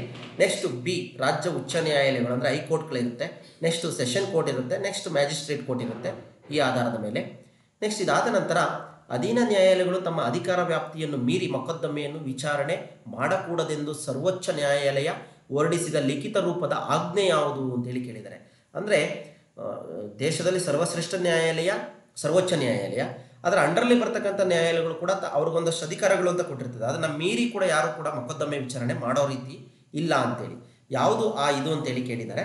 ಸರಿಯಾದಂಥ ಉತ್ತರ ಇಲ್ಲಿ ಪ್ರತಿಬಂಧಕ ಆಜ್ಞೆ ಅಂತಕ್ಕಂಥದ್ದು ಸರಿಯಾದಂಥ ಉತ್ತರ ಆಗಿರುತ್ತೆ ಸ್ನೇಹಿತರೆ, 2022ರಲ್ಲಿ ಕೇಳಿರುವಂಥ ಪ್ರಶ್ನೆ. ನೆಕ್ಸ್ಟ್ ಇದಾದ ನಂತರ ಭಾರತ ಸರ್ವೋಚ್ಚ ನ್ಯಾಯಾಲಯವು ಅಸ್ತಿತ್ವಕ್ಕೆ ಬಂದದ್ದು ಯಾವಾಗ ಅಂತೇಳಿ ಒಂದಷ್ಟು ಆಪ್ಷನನ್ನು ಕೊಟ್ಟಿದ್ದಾರೆ 2023ರಲ್ಲಿ. ಇದರಲ್ಲಿ ಸರ್ವೋಚ್ಚ ನ್ಯಾಯಾಲಯ ಅಸ್ತಿತ್ವಕ್ಕೆ ಬಂದಿದ್ದು ಜನವರಿ 28, 1950ರಲ್ಲಿ. ಎರಡನೇದು ಸರಿಯಾದಂಥ ಉತ್ತರ ಆಗಿರುತ್ತೆ, ಜನವರಿ 28, 1950. ಓಕೆ, ಮತ್ತೊಂದು ಪ್ರಶ್ನೆ ಇದೆ, ನೋಡ್ತಾ ಹೋಗೋಣ ಬನ್ನಿ. ಭಾರತದ ಸುಪ್ರೀಂ ಕೋರ್ಟ್ ರಚಿತವಾದದ್ದು, ಇಲ್ಲಿ ಸರ್ವೋಚ್ಚ ನ್ಯಾಯಾಲಯ ಅಂದರೂ ಒಂದೇ, ಸುಪ್ರೀಂ ಕೋರ್ಟ್ ಅಂದು ಕೂಡ ಒಂದೇ. 2019ರಲ್ಲಿ ಕೇಳಿದ್ದಾರೆ. 51ರ ಸಂಸತ್ತಿನ ವಿಧಿಯಂತೆ ರಚನೆಯಾಗಿದೆಯಾ, 51ರ ರಾಷ್ಟ್ರಪತಿಯವರ ಆಜ್ಞೆಯ ಮೂಲಕ ರಚನೆಯಾಗಿದೆಯಾ, ಸಂವಿಧಾನದ ಮೂಲಕ ರಚನೆಯಾಗಿದೆಯಾ, 47ರ ಭಾರತ ಸ್ವತಂತ್ರ ವಿಧಿಯ ಪ್ರಕಾರ ರಚನೆಯಾಗಿದೆಯಾ ಅಂತೇಳಿ ಸಂವಿಧಾನದ ಮೂಲಕ ರಚಿತವಾದದ್ದು ಭಾರತೀಯ ಸುಪ್ರೀಂ ಕೋರ್ಟ್. ಓಕೆನಾ, ಚೆನ್ನಾಗಿ ನೆನಪಿಟ್ಕೊಳ್ಳಿ. 1935ರ ಕಾಯ್ದೆಗೆ ಪ್ರಕಾರ ರಚಿತವಾಗಿದೆ ಅಂತೇಳಿ 1935ರ ಕಾಯ್ದೆ ಬರುತ್ತೆ, ಅದರ ಪ್ರಕಾರ ರಚಿತವಾಗಿದೆ. ಭಾರತದ ಸುಪ್ರೀಂ ಕೋರ್ಟ್ ಪ್ರಾರಂಭವಾದದ್ದು 28 ಜನವರಿ 1950. ಒಂದಿಷ್ಟು ಮಾಹಿತಿ. ನೆಕ್ಸ್ಟ್ ಇದಾದ ನಂತರ ಸೇನಾ ರಕ್ಷಣಾ ಪಡೆಗಳನ್ನ ಕುರಿತು ಒಂದಷ್ಟು ಪ್ರಶ್ನೆಗಳನ್ನ ಕೇಳಿದ್ದಾರೆ, ನೋಡ್ತಾ ಹೋಗೋಣ ಬನ್ನಿ. ವಂದಿಸಿ ಬರೀರಿ ಕೇಳಿದರೆ ಎ ಪಟ್ಟಿ ಬಾ ಪಟ್ಟಿ. ಉತ್ತರಾಖಂಡ್ ಪುಣೆ, ದಕ್ಷಿಣ ಕಮಾಂಡ್ ಮಾವ್, ಕೇಂದ್ರ ಕಮಾಂಡ್ ಉದಾಂಪುರ್, ತರಬೇತಿ ಕಮಾಂಡ್ ಲಕ್ನೋ. ಓಕೆನಾ, ಇಲ್ಲಿ ಈ ರೀತಿ ಆಪ್ಷನ್ನ ಕೇಳ್ತಾ ಇದ್ದಾರೆ. ಇದರಲ್ಲಿ ಎಗೆ 3ನೇದು ಉತ್ತರ ಕಮಾಂಡ್ ಉದಾಂಪುರಲ್ಲಿದೆ, ಬಿಗೆ 1ನೇದು ದಕ್ಷಿಣ ಕಮಾಂಡ್ ಪುಣೆ, ಸಿಗೆ 4ನೇದು ಕೇಂದ್ರ ಕಮಾಂಡ್ ಲಕ್ನೋ, ತರಬೇತಿ ಕಮಾಂಡ್ ಮಾವ್. ಈ ರೀತಿ ಆಪ್ಷನ್ಗಳನ್ನ ಕೇಳಿರ್ತಾರೆ. ಬಟ್ ಇಲ್ಲಿ ನಿಮ್ಗೊಂದು ಗೊತ್ತಿರಲಿ ಅಂತೇಳಿ ನಾವು ಇಲ್ಲಿ ಮ್ಯಾಚ್ ಮಾಡಿರೋದೆಲ್ಲ ಈ ರೀತಿ ಆನ್ಸರ್ನ ಕೊಟ್ಟಿರ್ತೀವಿ, ನೋಡ್ಕೊಳ್ಳಿ ಈ ಕಮಾಂಡ್ಗಳೆಲ್ಲ ಎಲ್ಲೆಲ್ಲಿದ್ದಾವೆ ಅಂತೇಳಿ. ನೆಕ್ಸ್ಟ್ ಇದಾದ ನಂತರ ಭಾರತೀಯ ವಾಯುದಳಕ್ಕೆ ದೇಶೀಯ ಯುದ್ಧ ವಿಮಾನ ತಯಾರಿಕೆಗೆ ಸಂಬಂಧಿಸಿದಂತೆ ಸಂಶೋಧನೆ ಮತ್ತು ಅಭಿವೃದ್ಧಿಗಾಗಿ ತನ್ನನ್ನು ಸಮರ್ಪಿಸಿಕೊಂಡ ಕಾರ್ಖಾನೆ ಯಾವುದು ಅಂತೇಳಿ 2022ರಲ್ಲಿ ಕೇಳಿದ್ದಾರೆ. ಇದು HAL ಹಿಂದೂಸ್ತಾನ್ ಏರೋನಾಟಿಕ್ ಲಿಮಿಟೆಡ್. ಇದೇನು ಮಾಡಿದೆ, ಏರ್ಫೋರ್ಸಿಗೆ ಸಂಬಂಧಪಟ್ಟಂಥ ವಿಮಾನಗಳ ತಯಾರಿಕೆಯಲ್ಲಿ ತನ್ನದೇ ಆದಂಥ ಒಂದು ಕೊಡುಗೆಯನ್ನು ಕೊಟ್ಟಿದೆ. ನೆಕ್ಸ್ಟ್ ಭಾರತದ ವಾಯುಪಡೆಗೆ ತರಬೇತಿ ನೀಡುವ ಪ್ರಮುಖ ಕೇಂದ್ರಗಳು ವಾಯುಪಡೆಗೆ ಯಾವುದು ಅಂತೇಳಿ 2023ರಲ್ಲಿ ಕೇಳಿದ್ದಾರೆ. ಯಾವುದು ಅಂದರೆ ಬೆಂಗಳೂರು ಮತ್ತು ಹೈದರಾಬಾದ್, ಇವುಗಳು ವಾಯುಪಡೆಗೆ ತರಬೇತಿ ನೀಡತಕ್ಕಂಥ ಪ್ರಮುಖವಾದಂಥ ಕೇಂದ್ರಗಳಾಗಿದ್ದಾವೆ. ನೆಕ್ಸ್ಟ್ ಇದಾದ ನಂತರ ರಾಷ್ಟ್ರೀಯ ಚಿಹ್ನೆಗಳು ಮತ್ತು ಹಬ್ಬಗಳನ್ನು ಕುರಿತು ಒಂದಷ್ಟು ಪ್ರಶ್ನೆಗಳನ್ನ ಕೇಳಿದ್ದಾರೆ. ನಮ್ಮ ರಾಷ್ಟ್ರೀಯ ಧ್ಯೇಯ ವಾಕ್ಯ ಸತ್ಯಮೇವ ಜಯತೆ ಎಂಬುದನ್ನು ಇದರಿಂದ ಆರಿಸಿಕೊಳ್ಳಲಾಗಿದೆ ಅಂತೇಳಿ ಒಂದ್ಸಲ ಪ್ರಶ್ನೆ ಕೇಳಿದ್ದಾರೆ. ನಿಮಗೆ ಸಾಕಷ್ಟು ಸಲ ಪ್ರಶ್ನೆ ಕೇಳಿದ್ದಾರೆ ಇದನ್ನು. ಮಂಡುಕ ಉಪನಿಷತ್, ಓಕೆ, ದೇವನಾಗರಿ ಲಿಪಿನಲ್ಲಿದೆ ಸತ್ಯಮೇವ ಜಯತೆ ಅಂತಕ್ಕಂಥ ಪದ. ಇದನ್ನು ನಾವು ಮಂಡುಕ ಉಪನಿಷತ್ತು ಅಥವಾ ಮುಂಡಕ ಉಪನಿಷತ್ತಿನಿಂದ ಆರಿಸಿಕೊಂಡಿದ್ದೀವಿ. 2014ರಲ್ಲಿ ಕೇಳಿದಂಥ ಪ್ರಶ್ನೆ ಇದು.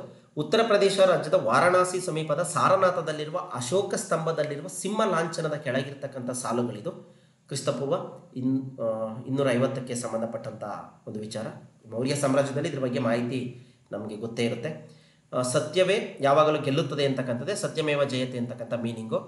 ನೆಕ್ಸ್ಟು 121ನೇ ಪ್ರಶ್ನೆ ಆಗಿತ್ತು 2014ರಲ್ಲಿ.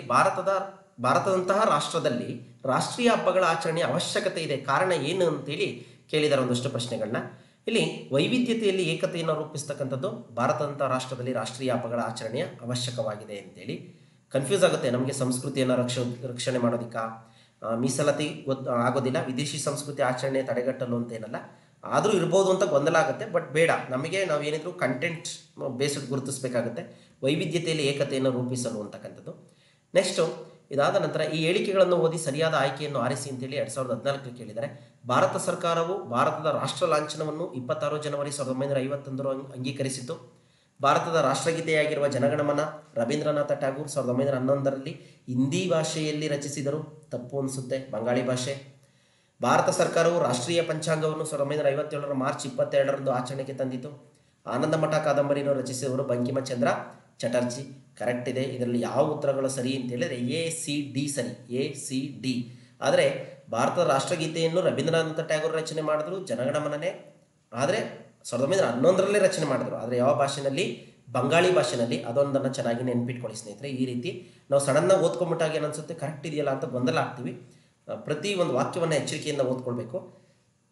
ಇನ್ನು ವಿಶ್ವಸಂಸ್ಥೆ ಕುರಿತು ಸಾಕಷ್ಟು ಪ್ರಶ್ನೆಗಳನ್ನ ಕೇಳಿದ್ದಾರೆ, ನೋಡ್ತಾ ಹೋಗೋಣ ಬನ್ನಿ. ವಿಶ್ವಸಂಸ್ಥೆಯ ಸ್ಥಾಪನೆಗೆ ಕಾರಣರಾದ ನಾಯಕರ ಗುಂಪನ್ನು ಗುರುತಿಸಿ ಅಂತೇಳಿ ಕೇಳಿದ್ದಾರೆ. ಈ ಪಾಯಿಂಟನ್ನು ಚೆನ್ನಾಗಿ ನೆನ್ಪಿಟ್ಕೊಳ್ಳಿ. ವಿನ್ಸ್ಟನ್ ಚರ್ಚಿಲ್, ಜೋಸೆಫ್ ಸ್ಟಾಲಿನ್ ಮತ್ತು ಫ್ರಾಂಕ್ಲಿನ್ ಡಿ ರೂಸ್ವೆಲ್ಟ್ ಅಂತಕ್ಕಂಥವ್ರು ವಿಶ್ವಸಂಸ್ಥೆಯ ಸ್ಥಾಪನೆಗೆ ಕಾರಣರಾದಂಥ ನಾಯಕರು. 1939ರಿಂದ 45ರ ಅವಧಿಯಲ್ಲಿ ಎರಡನೇ ಮಹಾಯುದ್ಧ ನಡೆಯುತ್ತಿದ್ದಂಥ ಸಂದರ್ಭದಲ್ಲಿ ಶಾಂತಿ ಸ್ಥಾಪನೆಗಾಗಿ ಅಮೆರಿಕಾದ ಅಧ್ಯಕ್ಷ ಫ್ರಾಂಕ್ಲಿನ್ ಡಿ ರೂಸ್ವೆಲ್ಟ್ ವಿಶ್ವಸಂಸ್ಥೆ ಎಂಬ ಪದವನ್ನು ಪ್ರಸ್ತಾಪಿಸ್ತಾರೆ. ಓಕೆನಾ. 1945 ಅಕ್ಟೋಬರ್ 24ರಂದು ವಿಶ್ವಸಂಸ್ಥೆ ಸ್ಥಾಪನೆ ಆಗುತ್ತೆ. ಇದರ ಪ್ರಧಾನ ಕಚೇರಿ ಬಂದು ಅಮೆರಿಕಾದ ನ್ಯೂಯಾರ್ಕ್ ನಗರದಲ್ಲಿದೆ. ಈ ಪಾಯಿಂಟ್ಗಳನ್ನ ನೆನ್ಪಿಟ್ಕೊಳ್ಳಿ. ಏಕೆಂದರೆ ವಿಶ್ವಸಂಸ್ಥೆ ಮೇಲೆ ಸಾಕಷ್ಟು ಪ್ರಶ್ನೆ, ಇದೇ ಪ್ರಶ್ನೆಯನ್ನು 2-3 ಸಲ ಕೇಳಿದ್ದಾರೆ. ಯಾರ್ಯಾರು ವಿಶ್ವಸಂಸ್ಥೆಯ ಸ್ಥಾಪನೆಗೆ ಕಾರಣರಾದರು ಅಂತೇಳಿ ಗೊಂದಲ ಆಗೋದು ಬೇಡ. ನೆಕ್ಸ್ಟು, ವಿಶ್ವಸಂಸ್ಥೆಯ ಸ್ಥಾಪನೆಗೆ ಕಾರಣರಾದ ನಾಯಕರ ಗುಂಪು ಯಾವುದು ಅಂತೇಳಿ ಮತ್ತೆ ಕೇಳಿದ್ದಾರೆ. ಗೊತ್ತಿದೆ, ವಿನ್ಸ್ಟನ್ ಚರ್ಚಿಲ್, ಜೋಸೆಫ್ ಸ್ಟಾಲಿನ್ ಮತ್ತು ಎಫ್ ಡಿ ರೂಸ್ವೆಲ್ಟ್ ಅಂತ. ಪ್ರತಿ ವರ್ಷ ವಿಶ್ವಸಂಸ್ಥೆಯ ದಿನವನ್ನು ಆಚರಿಸುವುದು ಯಾವಾಗ? ಅಕ್ಟೋಬರ್ 24. ನಿಮಗೆ ಗೊತ್ತೇ ಇರುತ್ತೆ. ನೆಕ್ಸ್ಟ್, ಕೆಳಗಿನ ಹೇಳಿಕೆಗಳನ್ನು ಓದಿರಿ ಮತ್ತು ಸರಿಯಾದ ಆಯ್ಕೆಯನ್ನು ಆರಿಸಿ ಅಂತ 24ರಲ್ಲಿ ಕೇಳಿದ್ದಾರೆ. ವಿಶ್ವಸಂಸ್ಥೆ ಎಂಬ ಪದವನ್ನು ಫ್ರಾಂಕ್ಲಿನ್ ಡಿ ರೂಸ್ವೆಲ್ಟ್ ಅವರು ಚಾಲ್ತಿಗೆ ತಂದರು. ವಿಶ್ವಸಂಸ್ಥೆಯ ಭದ್ರತಾ ಸಮಿತಿಯ ಶಾಶ್ವತ ಸದಸ್ಯ ರಾಷ್ಟ್ರಗಳೆಂದರೆ ಅಮೆರಿಕ ಸಂಯುಕ್ತ ಸಂಸ್ಥಾನ, ರಷ್ಯಾ, ಇಟಲಿ, ಫ್ರಾನ್ಸ್, ಚೀನಾ.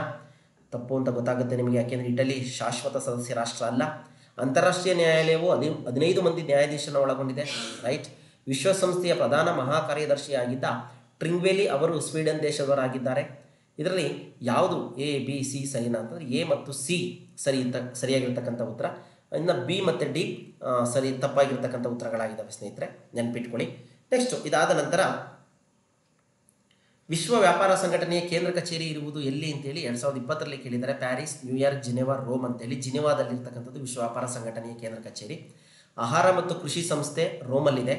ವಿಶ್ವ ಆರೋಗ್ಯ ಸಂಸ್ಥೆ ಜಿನೆವಾ ಸ್ವಿಟ್ಜರ್ಲ್ಯಾಂಡಲ್ಲಿದೆ. ನೋಡಿ, ವಿಶ್ವ ವ್ಯಾಪಾರ ಸಂಘಟನೆಯಲ್ಲಿದೆ, ವಿಶ್ವ ಆರೋಗ್ಯ ಸಂಸ್ಥೆನೂ ಕೂಡ ಅಲ್ಲೇ ಇದೆ. ವಿಶ್ವ ವ್ಯಾಪಾರ ಸಂಘ ಜಿನೆವಾ, ಓಕೆನಾ, ಸ್ವಿಟ್ಜರ್ಲ್ಯಾಂಡ್. ಯುನೆಸ್ಕೋ ಇದಿರ್ತಕ್ಕಂಥದ್ದು ಪ್ಯಾರಿಸಲ್ಲಿ. ಇದು ಈ ಪಾಯಿಂಟ್ಗಳನ್ನು ನೆನ್ಪಿಟ್ಕೊಳ್ಳಿ. ನ್ಯೂಯಾರ್ಕ್ ಗೊತ್ತಿದೆ ನಿಮಗೆ, ವಿಶ್ವಸಂಸ್ಥೆಯ ಪ್ರಧಾನ ಕಾರ್ಯಾಲಯ ಇರ್ತಕ್ಕಂಥದ್ದು ಅಲ್ಲೇ. ನೆಕ್ಸ್ಟ್, ಇದಾದ ನಂತರ ಯಾಕೆಂದರೆ ಎಲ್ಲ ಸಂಸ್ಥೆಗಳನ್ನ ನೋಡ್ಕೊಳ್ಳಿ. ಇದರಲ್ಲಿ ಸಾಕಷ್ಟು ಅಂಗಸಂಸ್ಥೆಗಳು ಬರ್ತವೆ. ಈ ಅಂಗಸಂಸ್ಥೆಗಳು ಎಲ್ಲೆಲ್ಲಿದ್ದಾವೆ ಮತ್ತು ಯಾವಾಗ ಸ್ಥಾಪನೆ ಆದಂತಕ್ಕಂಥ ವಿಚಾರವನ್ನು ಕೂಡ ನೆನ್ಪಿಟ್ಕೊಳ್ಳಿ. WTO, WHO, ILO, international IMF ಇವೆಲ್ಲ ನೋಡ್ಕೊಳ್ಳಿ. ಯುನೆಸ್ಕೋ, UNICEF ಇವನ್ನೆಲ್ಲ ನೋಡ್ಕೊಳ್ಳಿ. ನೆಕ್ಸ್ಟು, ಆಹಾರ ಮತ್ತು ಕೃಷಿ ಸಂಸ್ಥೆಯ ಪ್ರಧಾನ ಕಚೇರಿ ಎಲ್ಲಿದೆ ಅಂತೇಳಿ ಕೇಳಿದ್ದಾರೆ. ಇದು ಕೂಡ ರೋಮಲ್ಲಿದೆ. ಓಕೆನಾ. ಈ ರೀತಿ ಪ್ರಶ್ನೆಗಳನ್ನ ಕೇಳ್ತಾ ಹೋಗ್ತಾರೆ. ಆಹಾರ ಮತ್ತು ಕೃಷಿ ಸಂಸ್ಥೆ ರೋಮ್, ಇಟಲಿ, ನೋಡ್ಕೊಳ್ಳಿ. ನೆಕ್ಸ್ಟ್, ಇದಾದ ಮೇಲೆ ಕೆಳಗಿನ ಹೇಳಿಕೆಗಳನ್ನು ಓದಿರಿ. ಅಮೆರಿಕ, ರಷ್ಯಾ, ಬ್ರಿಟನ್, ಫ್ರಾನ್ಸ್ ಹಾಗೂ ಚೀನಾ ಭದ್ರತಾ ಸಮಿತಿಯ ಶಾಶ್ವತ ಸದಸ್ಯ ರಾಷ್ಟ್ರಗಳಾಗಿದ್ದಾವೆ. ರೈಟ್, ಕರೆಕ್ಟ್ ಇದೆ. ಯುನೆಸ್ಕೋದ ಕೇಂದ್ರ ಕಚೇರಿ ಪ್ಯಾರಿಸ್ನಲ್ಲಿದೆ. ವಿಶ್ವ ವ್ಯಾಪಾರ ಸಂಘ ಜನವರಿ 1, 1995ರಂದು ಸ್ಥಾಪನೆಯಾಯಿತು.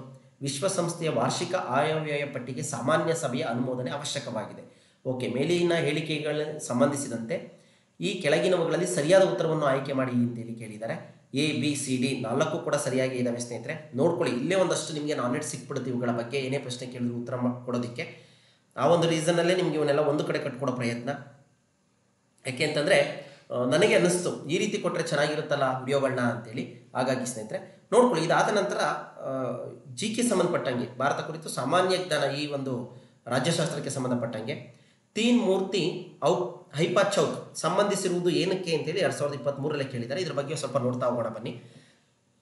ಇದು ಸಂಬಂಧಿರ್ತಕ್ಕಂಥದ್ದು ಮೈಸೂರು, ಜೋಧ್ಪುರ, ಹೈದರಾಬಾದ್, ಲ್ಯಾನ್ಸರ್ಸ್ ಇದಕ್ಕೆ ಸಂಬಂಧಪಟ್ಟಂಥ ಒಂದು ಈ ಚೌಕ. ಎಲ್ಲಿದೆ ಈ ಚೌಕ ಅಂತಂದರೆ ದೆಹಲಿಯ ಐಕಾನಿಕ್ ವೃತ್ತ, ಒಂದು ದೆಹಲಿಯಲ್ಲಿರ್ತಕ್ಕಂಥ ಒಂದು ಸರ್ಕಲ್. ಇದು ಮೊದಲನೇ ಮಹಾಯುದ್ಧ ನಡೆಯುತ್ತಲ್ಲ 1914ರಿಂದ 19ರ ಸುಮಾರಿನಲ್ಲಿ ಭಾರತೀಯ ಅಶ್ವದಳ, ನಮ್ದೇನು ಕುದುರೆ ದಳ ಸೈನಿಕರಿದ್ದಾರೆ, ಅವರು ಹೈಪಾ ನಗರವನ್ನು ವಿಮೋಚನೆಗೊಳಿಸಿದ್ದರ ಗೌರವಾರ್ಥ ಹೈಪಾ ನಗರ ಅಂತ ಬರುತ್ತೆ, ಅದನ್ನು ವಿಮೋಚನೆಗೊಳಿಸ್ತಾರೆ.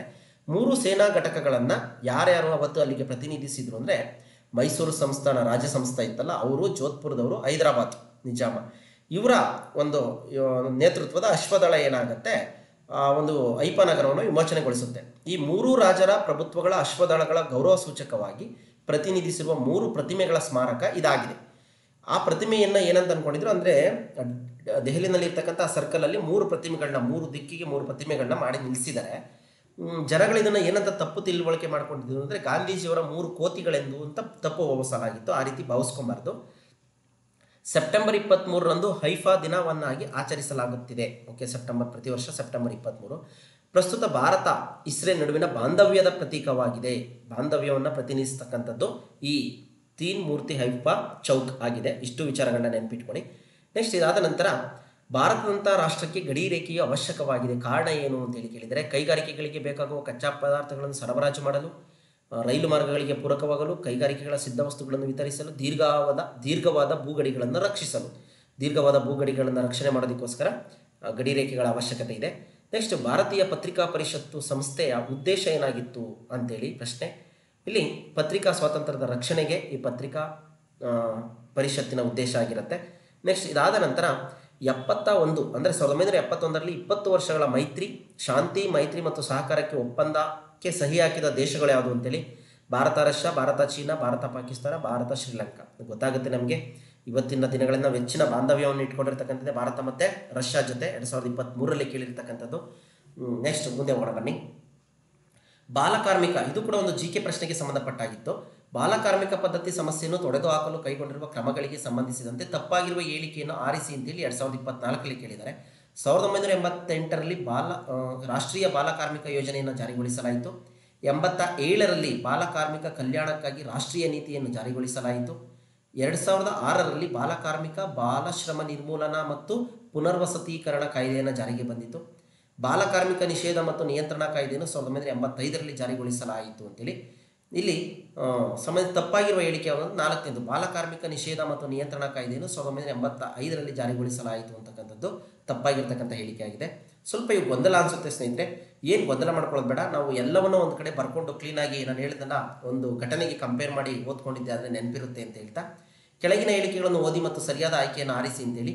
ಬಾಲ್ಯ ವಿವಾಹ ನಿಷೇಧ ಕಾಯ್ದೆಯು 2006ರಲ್ಲಿ ಜಾರಿಗೆ ಬಂದಿತು. ಭಾರತವು ಮಕ್ಕಳ ಹಕ್ಕುಗಳ ಒಡಂಬಡಿಕೆಗೆ 1993ರಲ್ಲಿ ಸಹಿ ಮಾಡಿತು. ಪ್ರಸವ ಪೂರ್ವ ಲಿಂಗ ಪರೀಕ್ಷೆ ಪ್ರತಿಬಂಧಕ ಕಾಯ್ದೆಯನ್ನು 1994ರಲ್ಲಿ ಜಾರಿಗೆ ತರಲಾಯಿತು.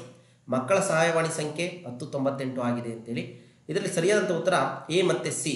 ಬಾಲವಿವಾಹ ನಿಷೇಧ ಕಾಯ್ದೆ 2006ರಲ್ಲಿ ಜಾರಿಗೆ ಬಂದಿತ್ತು. ಓಕೆ.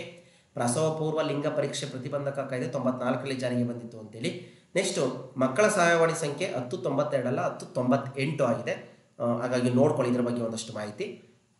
ಇನ್ನು ನಾವು ಆಲ್ರೆಡಿ ಹೇಳಿದ್ವಲ್ಲ, ಒಂದು ವಿಡಿಯೋ ಮಾಡಿದ್ವಲ್ಲ ಲಾಸ್ಟ್ ವಿಡಿಯೋದಲ್ಲಿ, ಸಾರ್ವಜನಿಕ ಆಡಳಿತ, ವ್ಯವಹಾರ ಅಧ್ಯಯನ ಮತ್ತು ಸಮಾಜಶಾಸ್ತ್ರಕ್ಕೆ ಅದರಲ್ಲಿ ಒಂದು ಪ್ರಶ್ನೆ ಗೊಂದಲ ಇತ್ತು.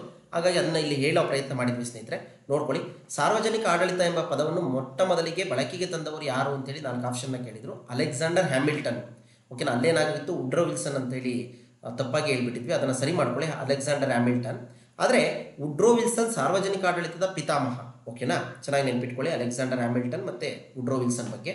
ದ ಸ್ಟಡಿ ಆಫ್ ಅಡ್ಮಿನಿಸ್ಟ್ರೇಷನ್ ಎಂಬ ಪುಸ್ತಕವನ್ನು ಮೊಟ್ಟ ಮೊದಲಿಗೆ 1887ರಲ್ಲಿ ಸಾರ್ವಜನಿಕ ಆಡಳಿತ ಎಂಬ ಪದವನ್ನು ಪರಿಚಯಿಸಿದ್ರು.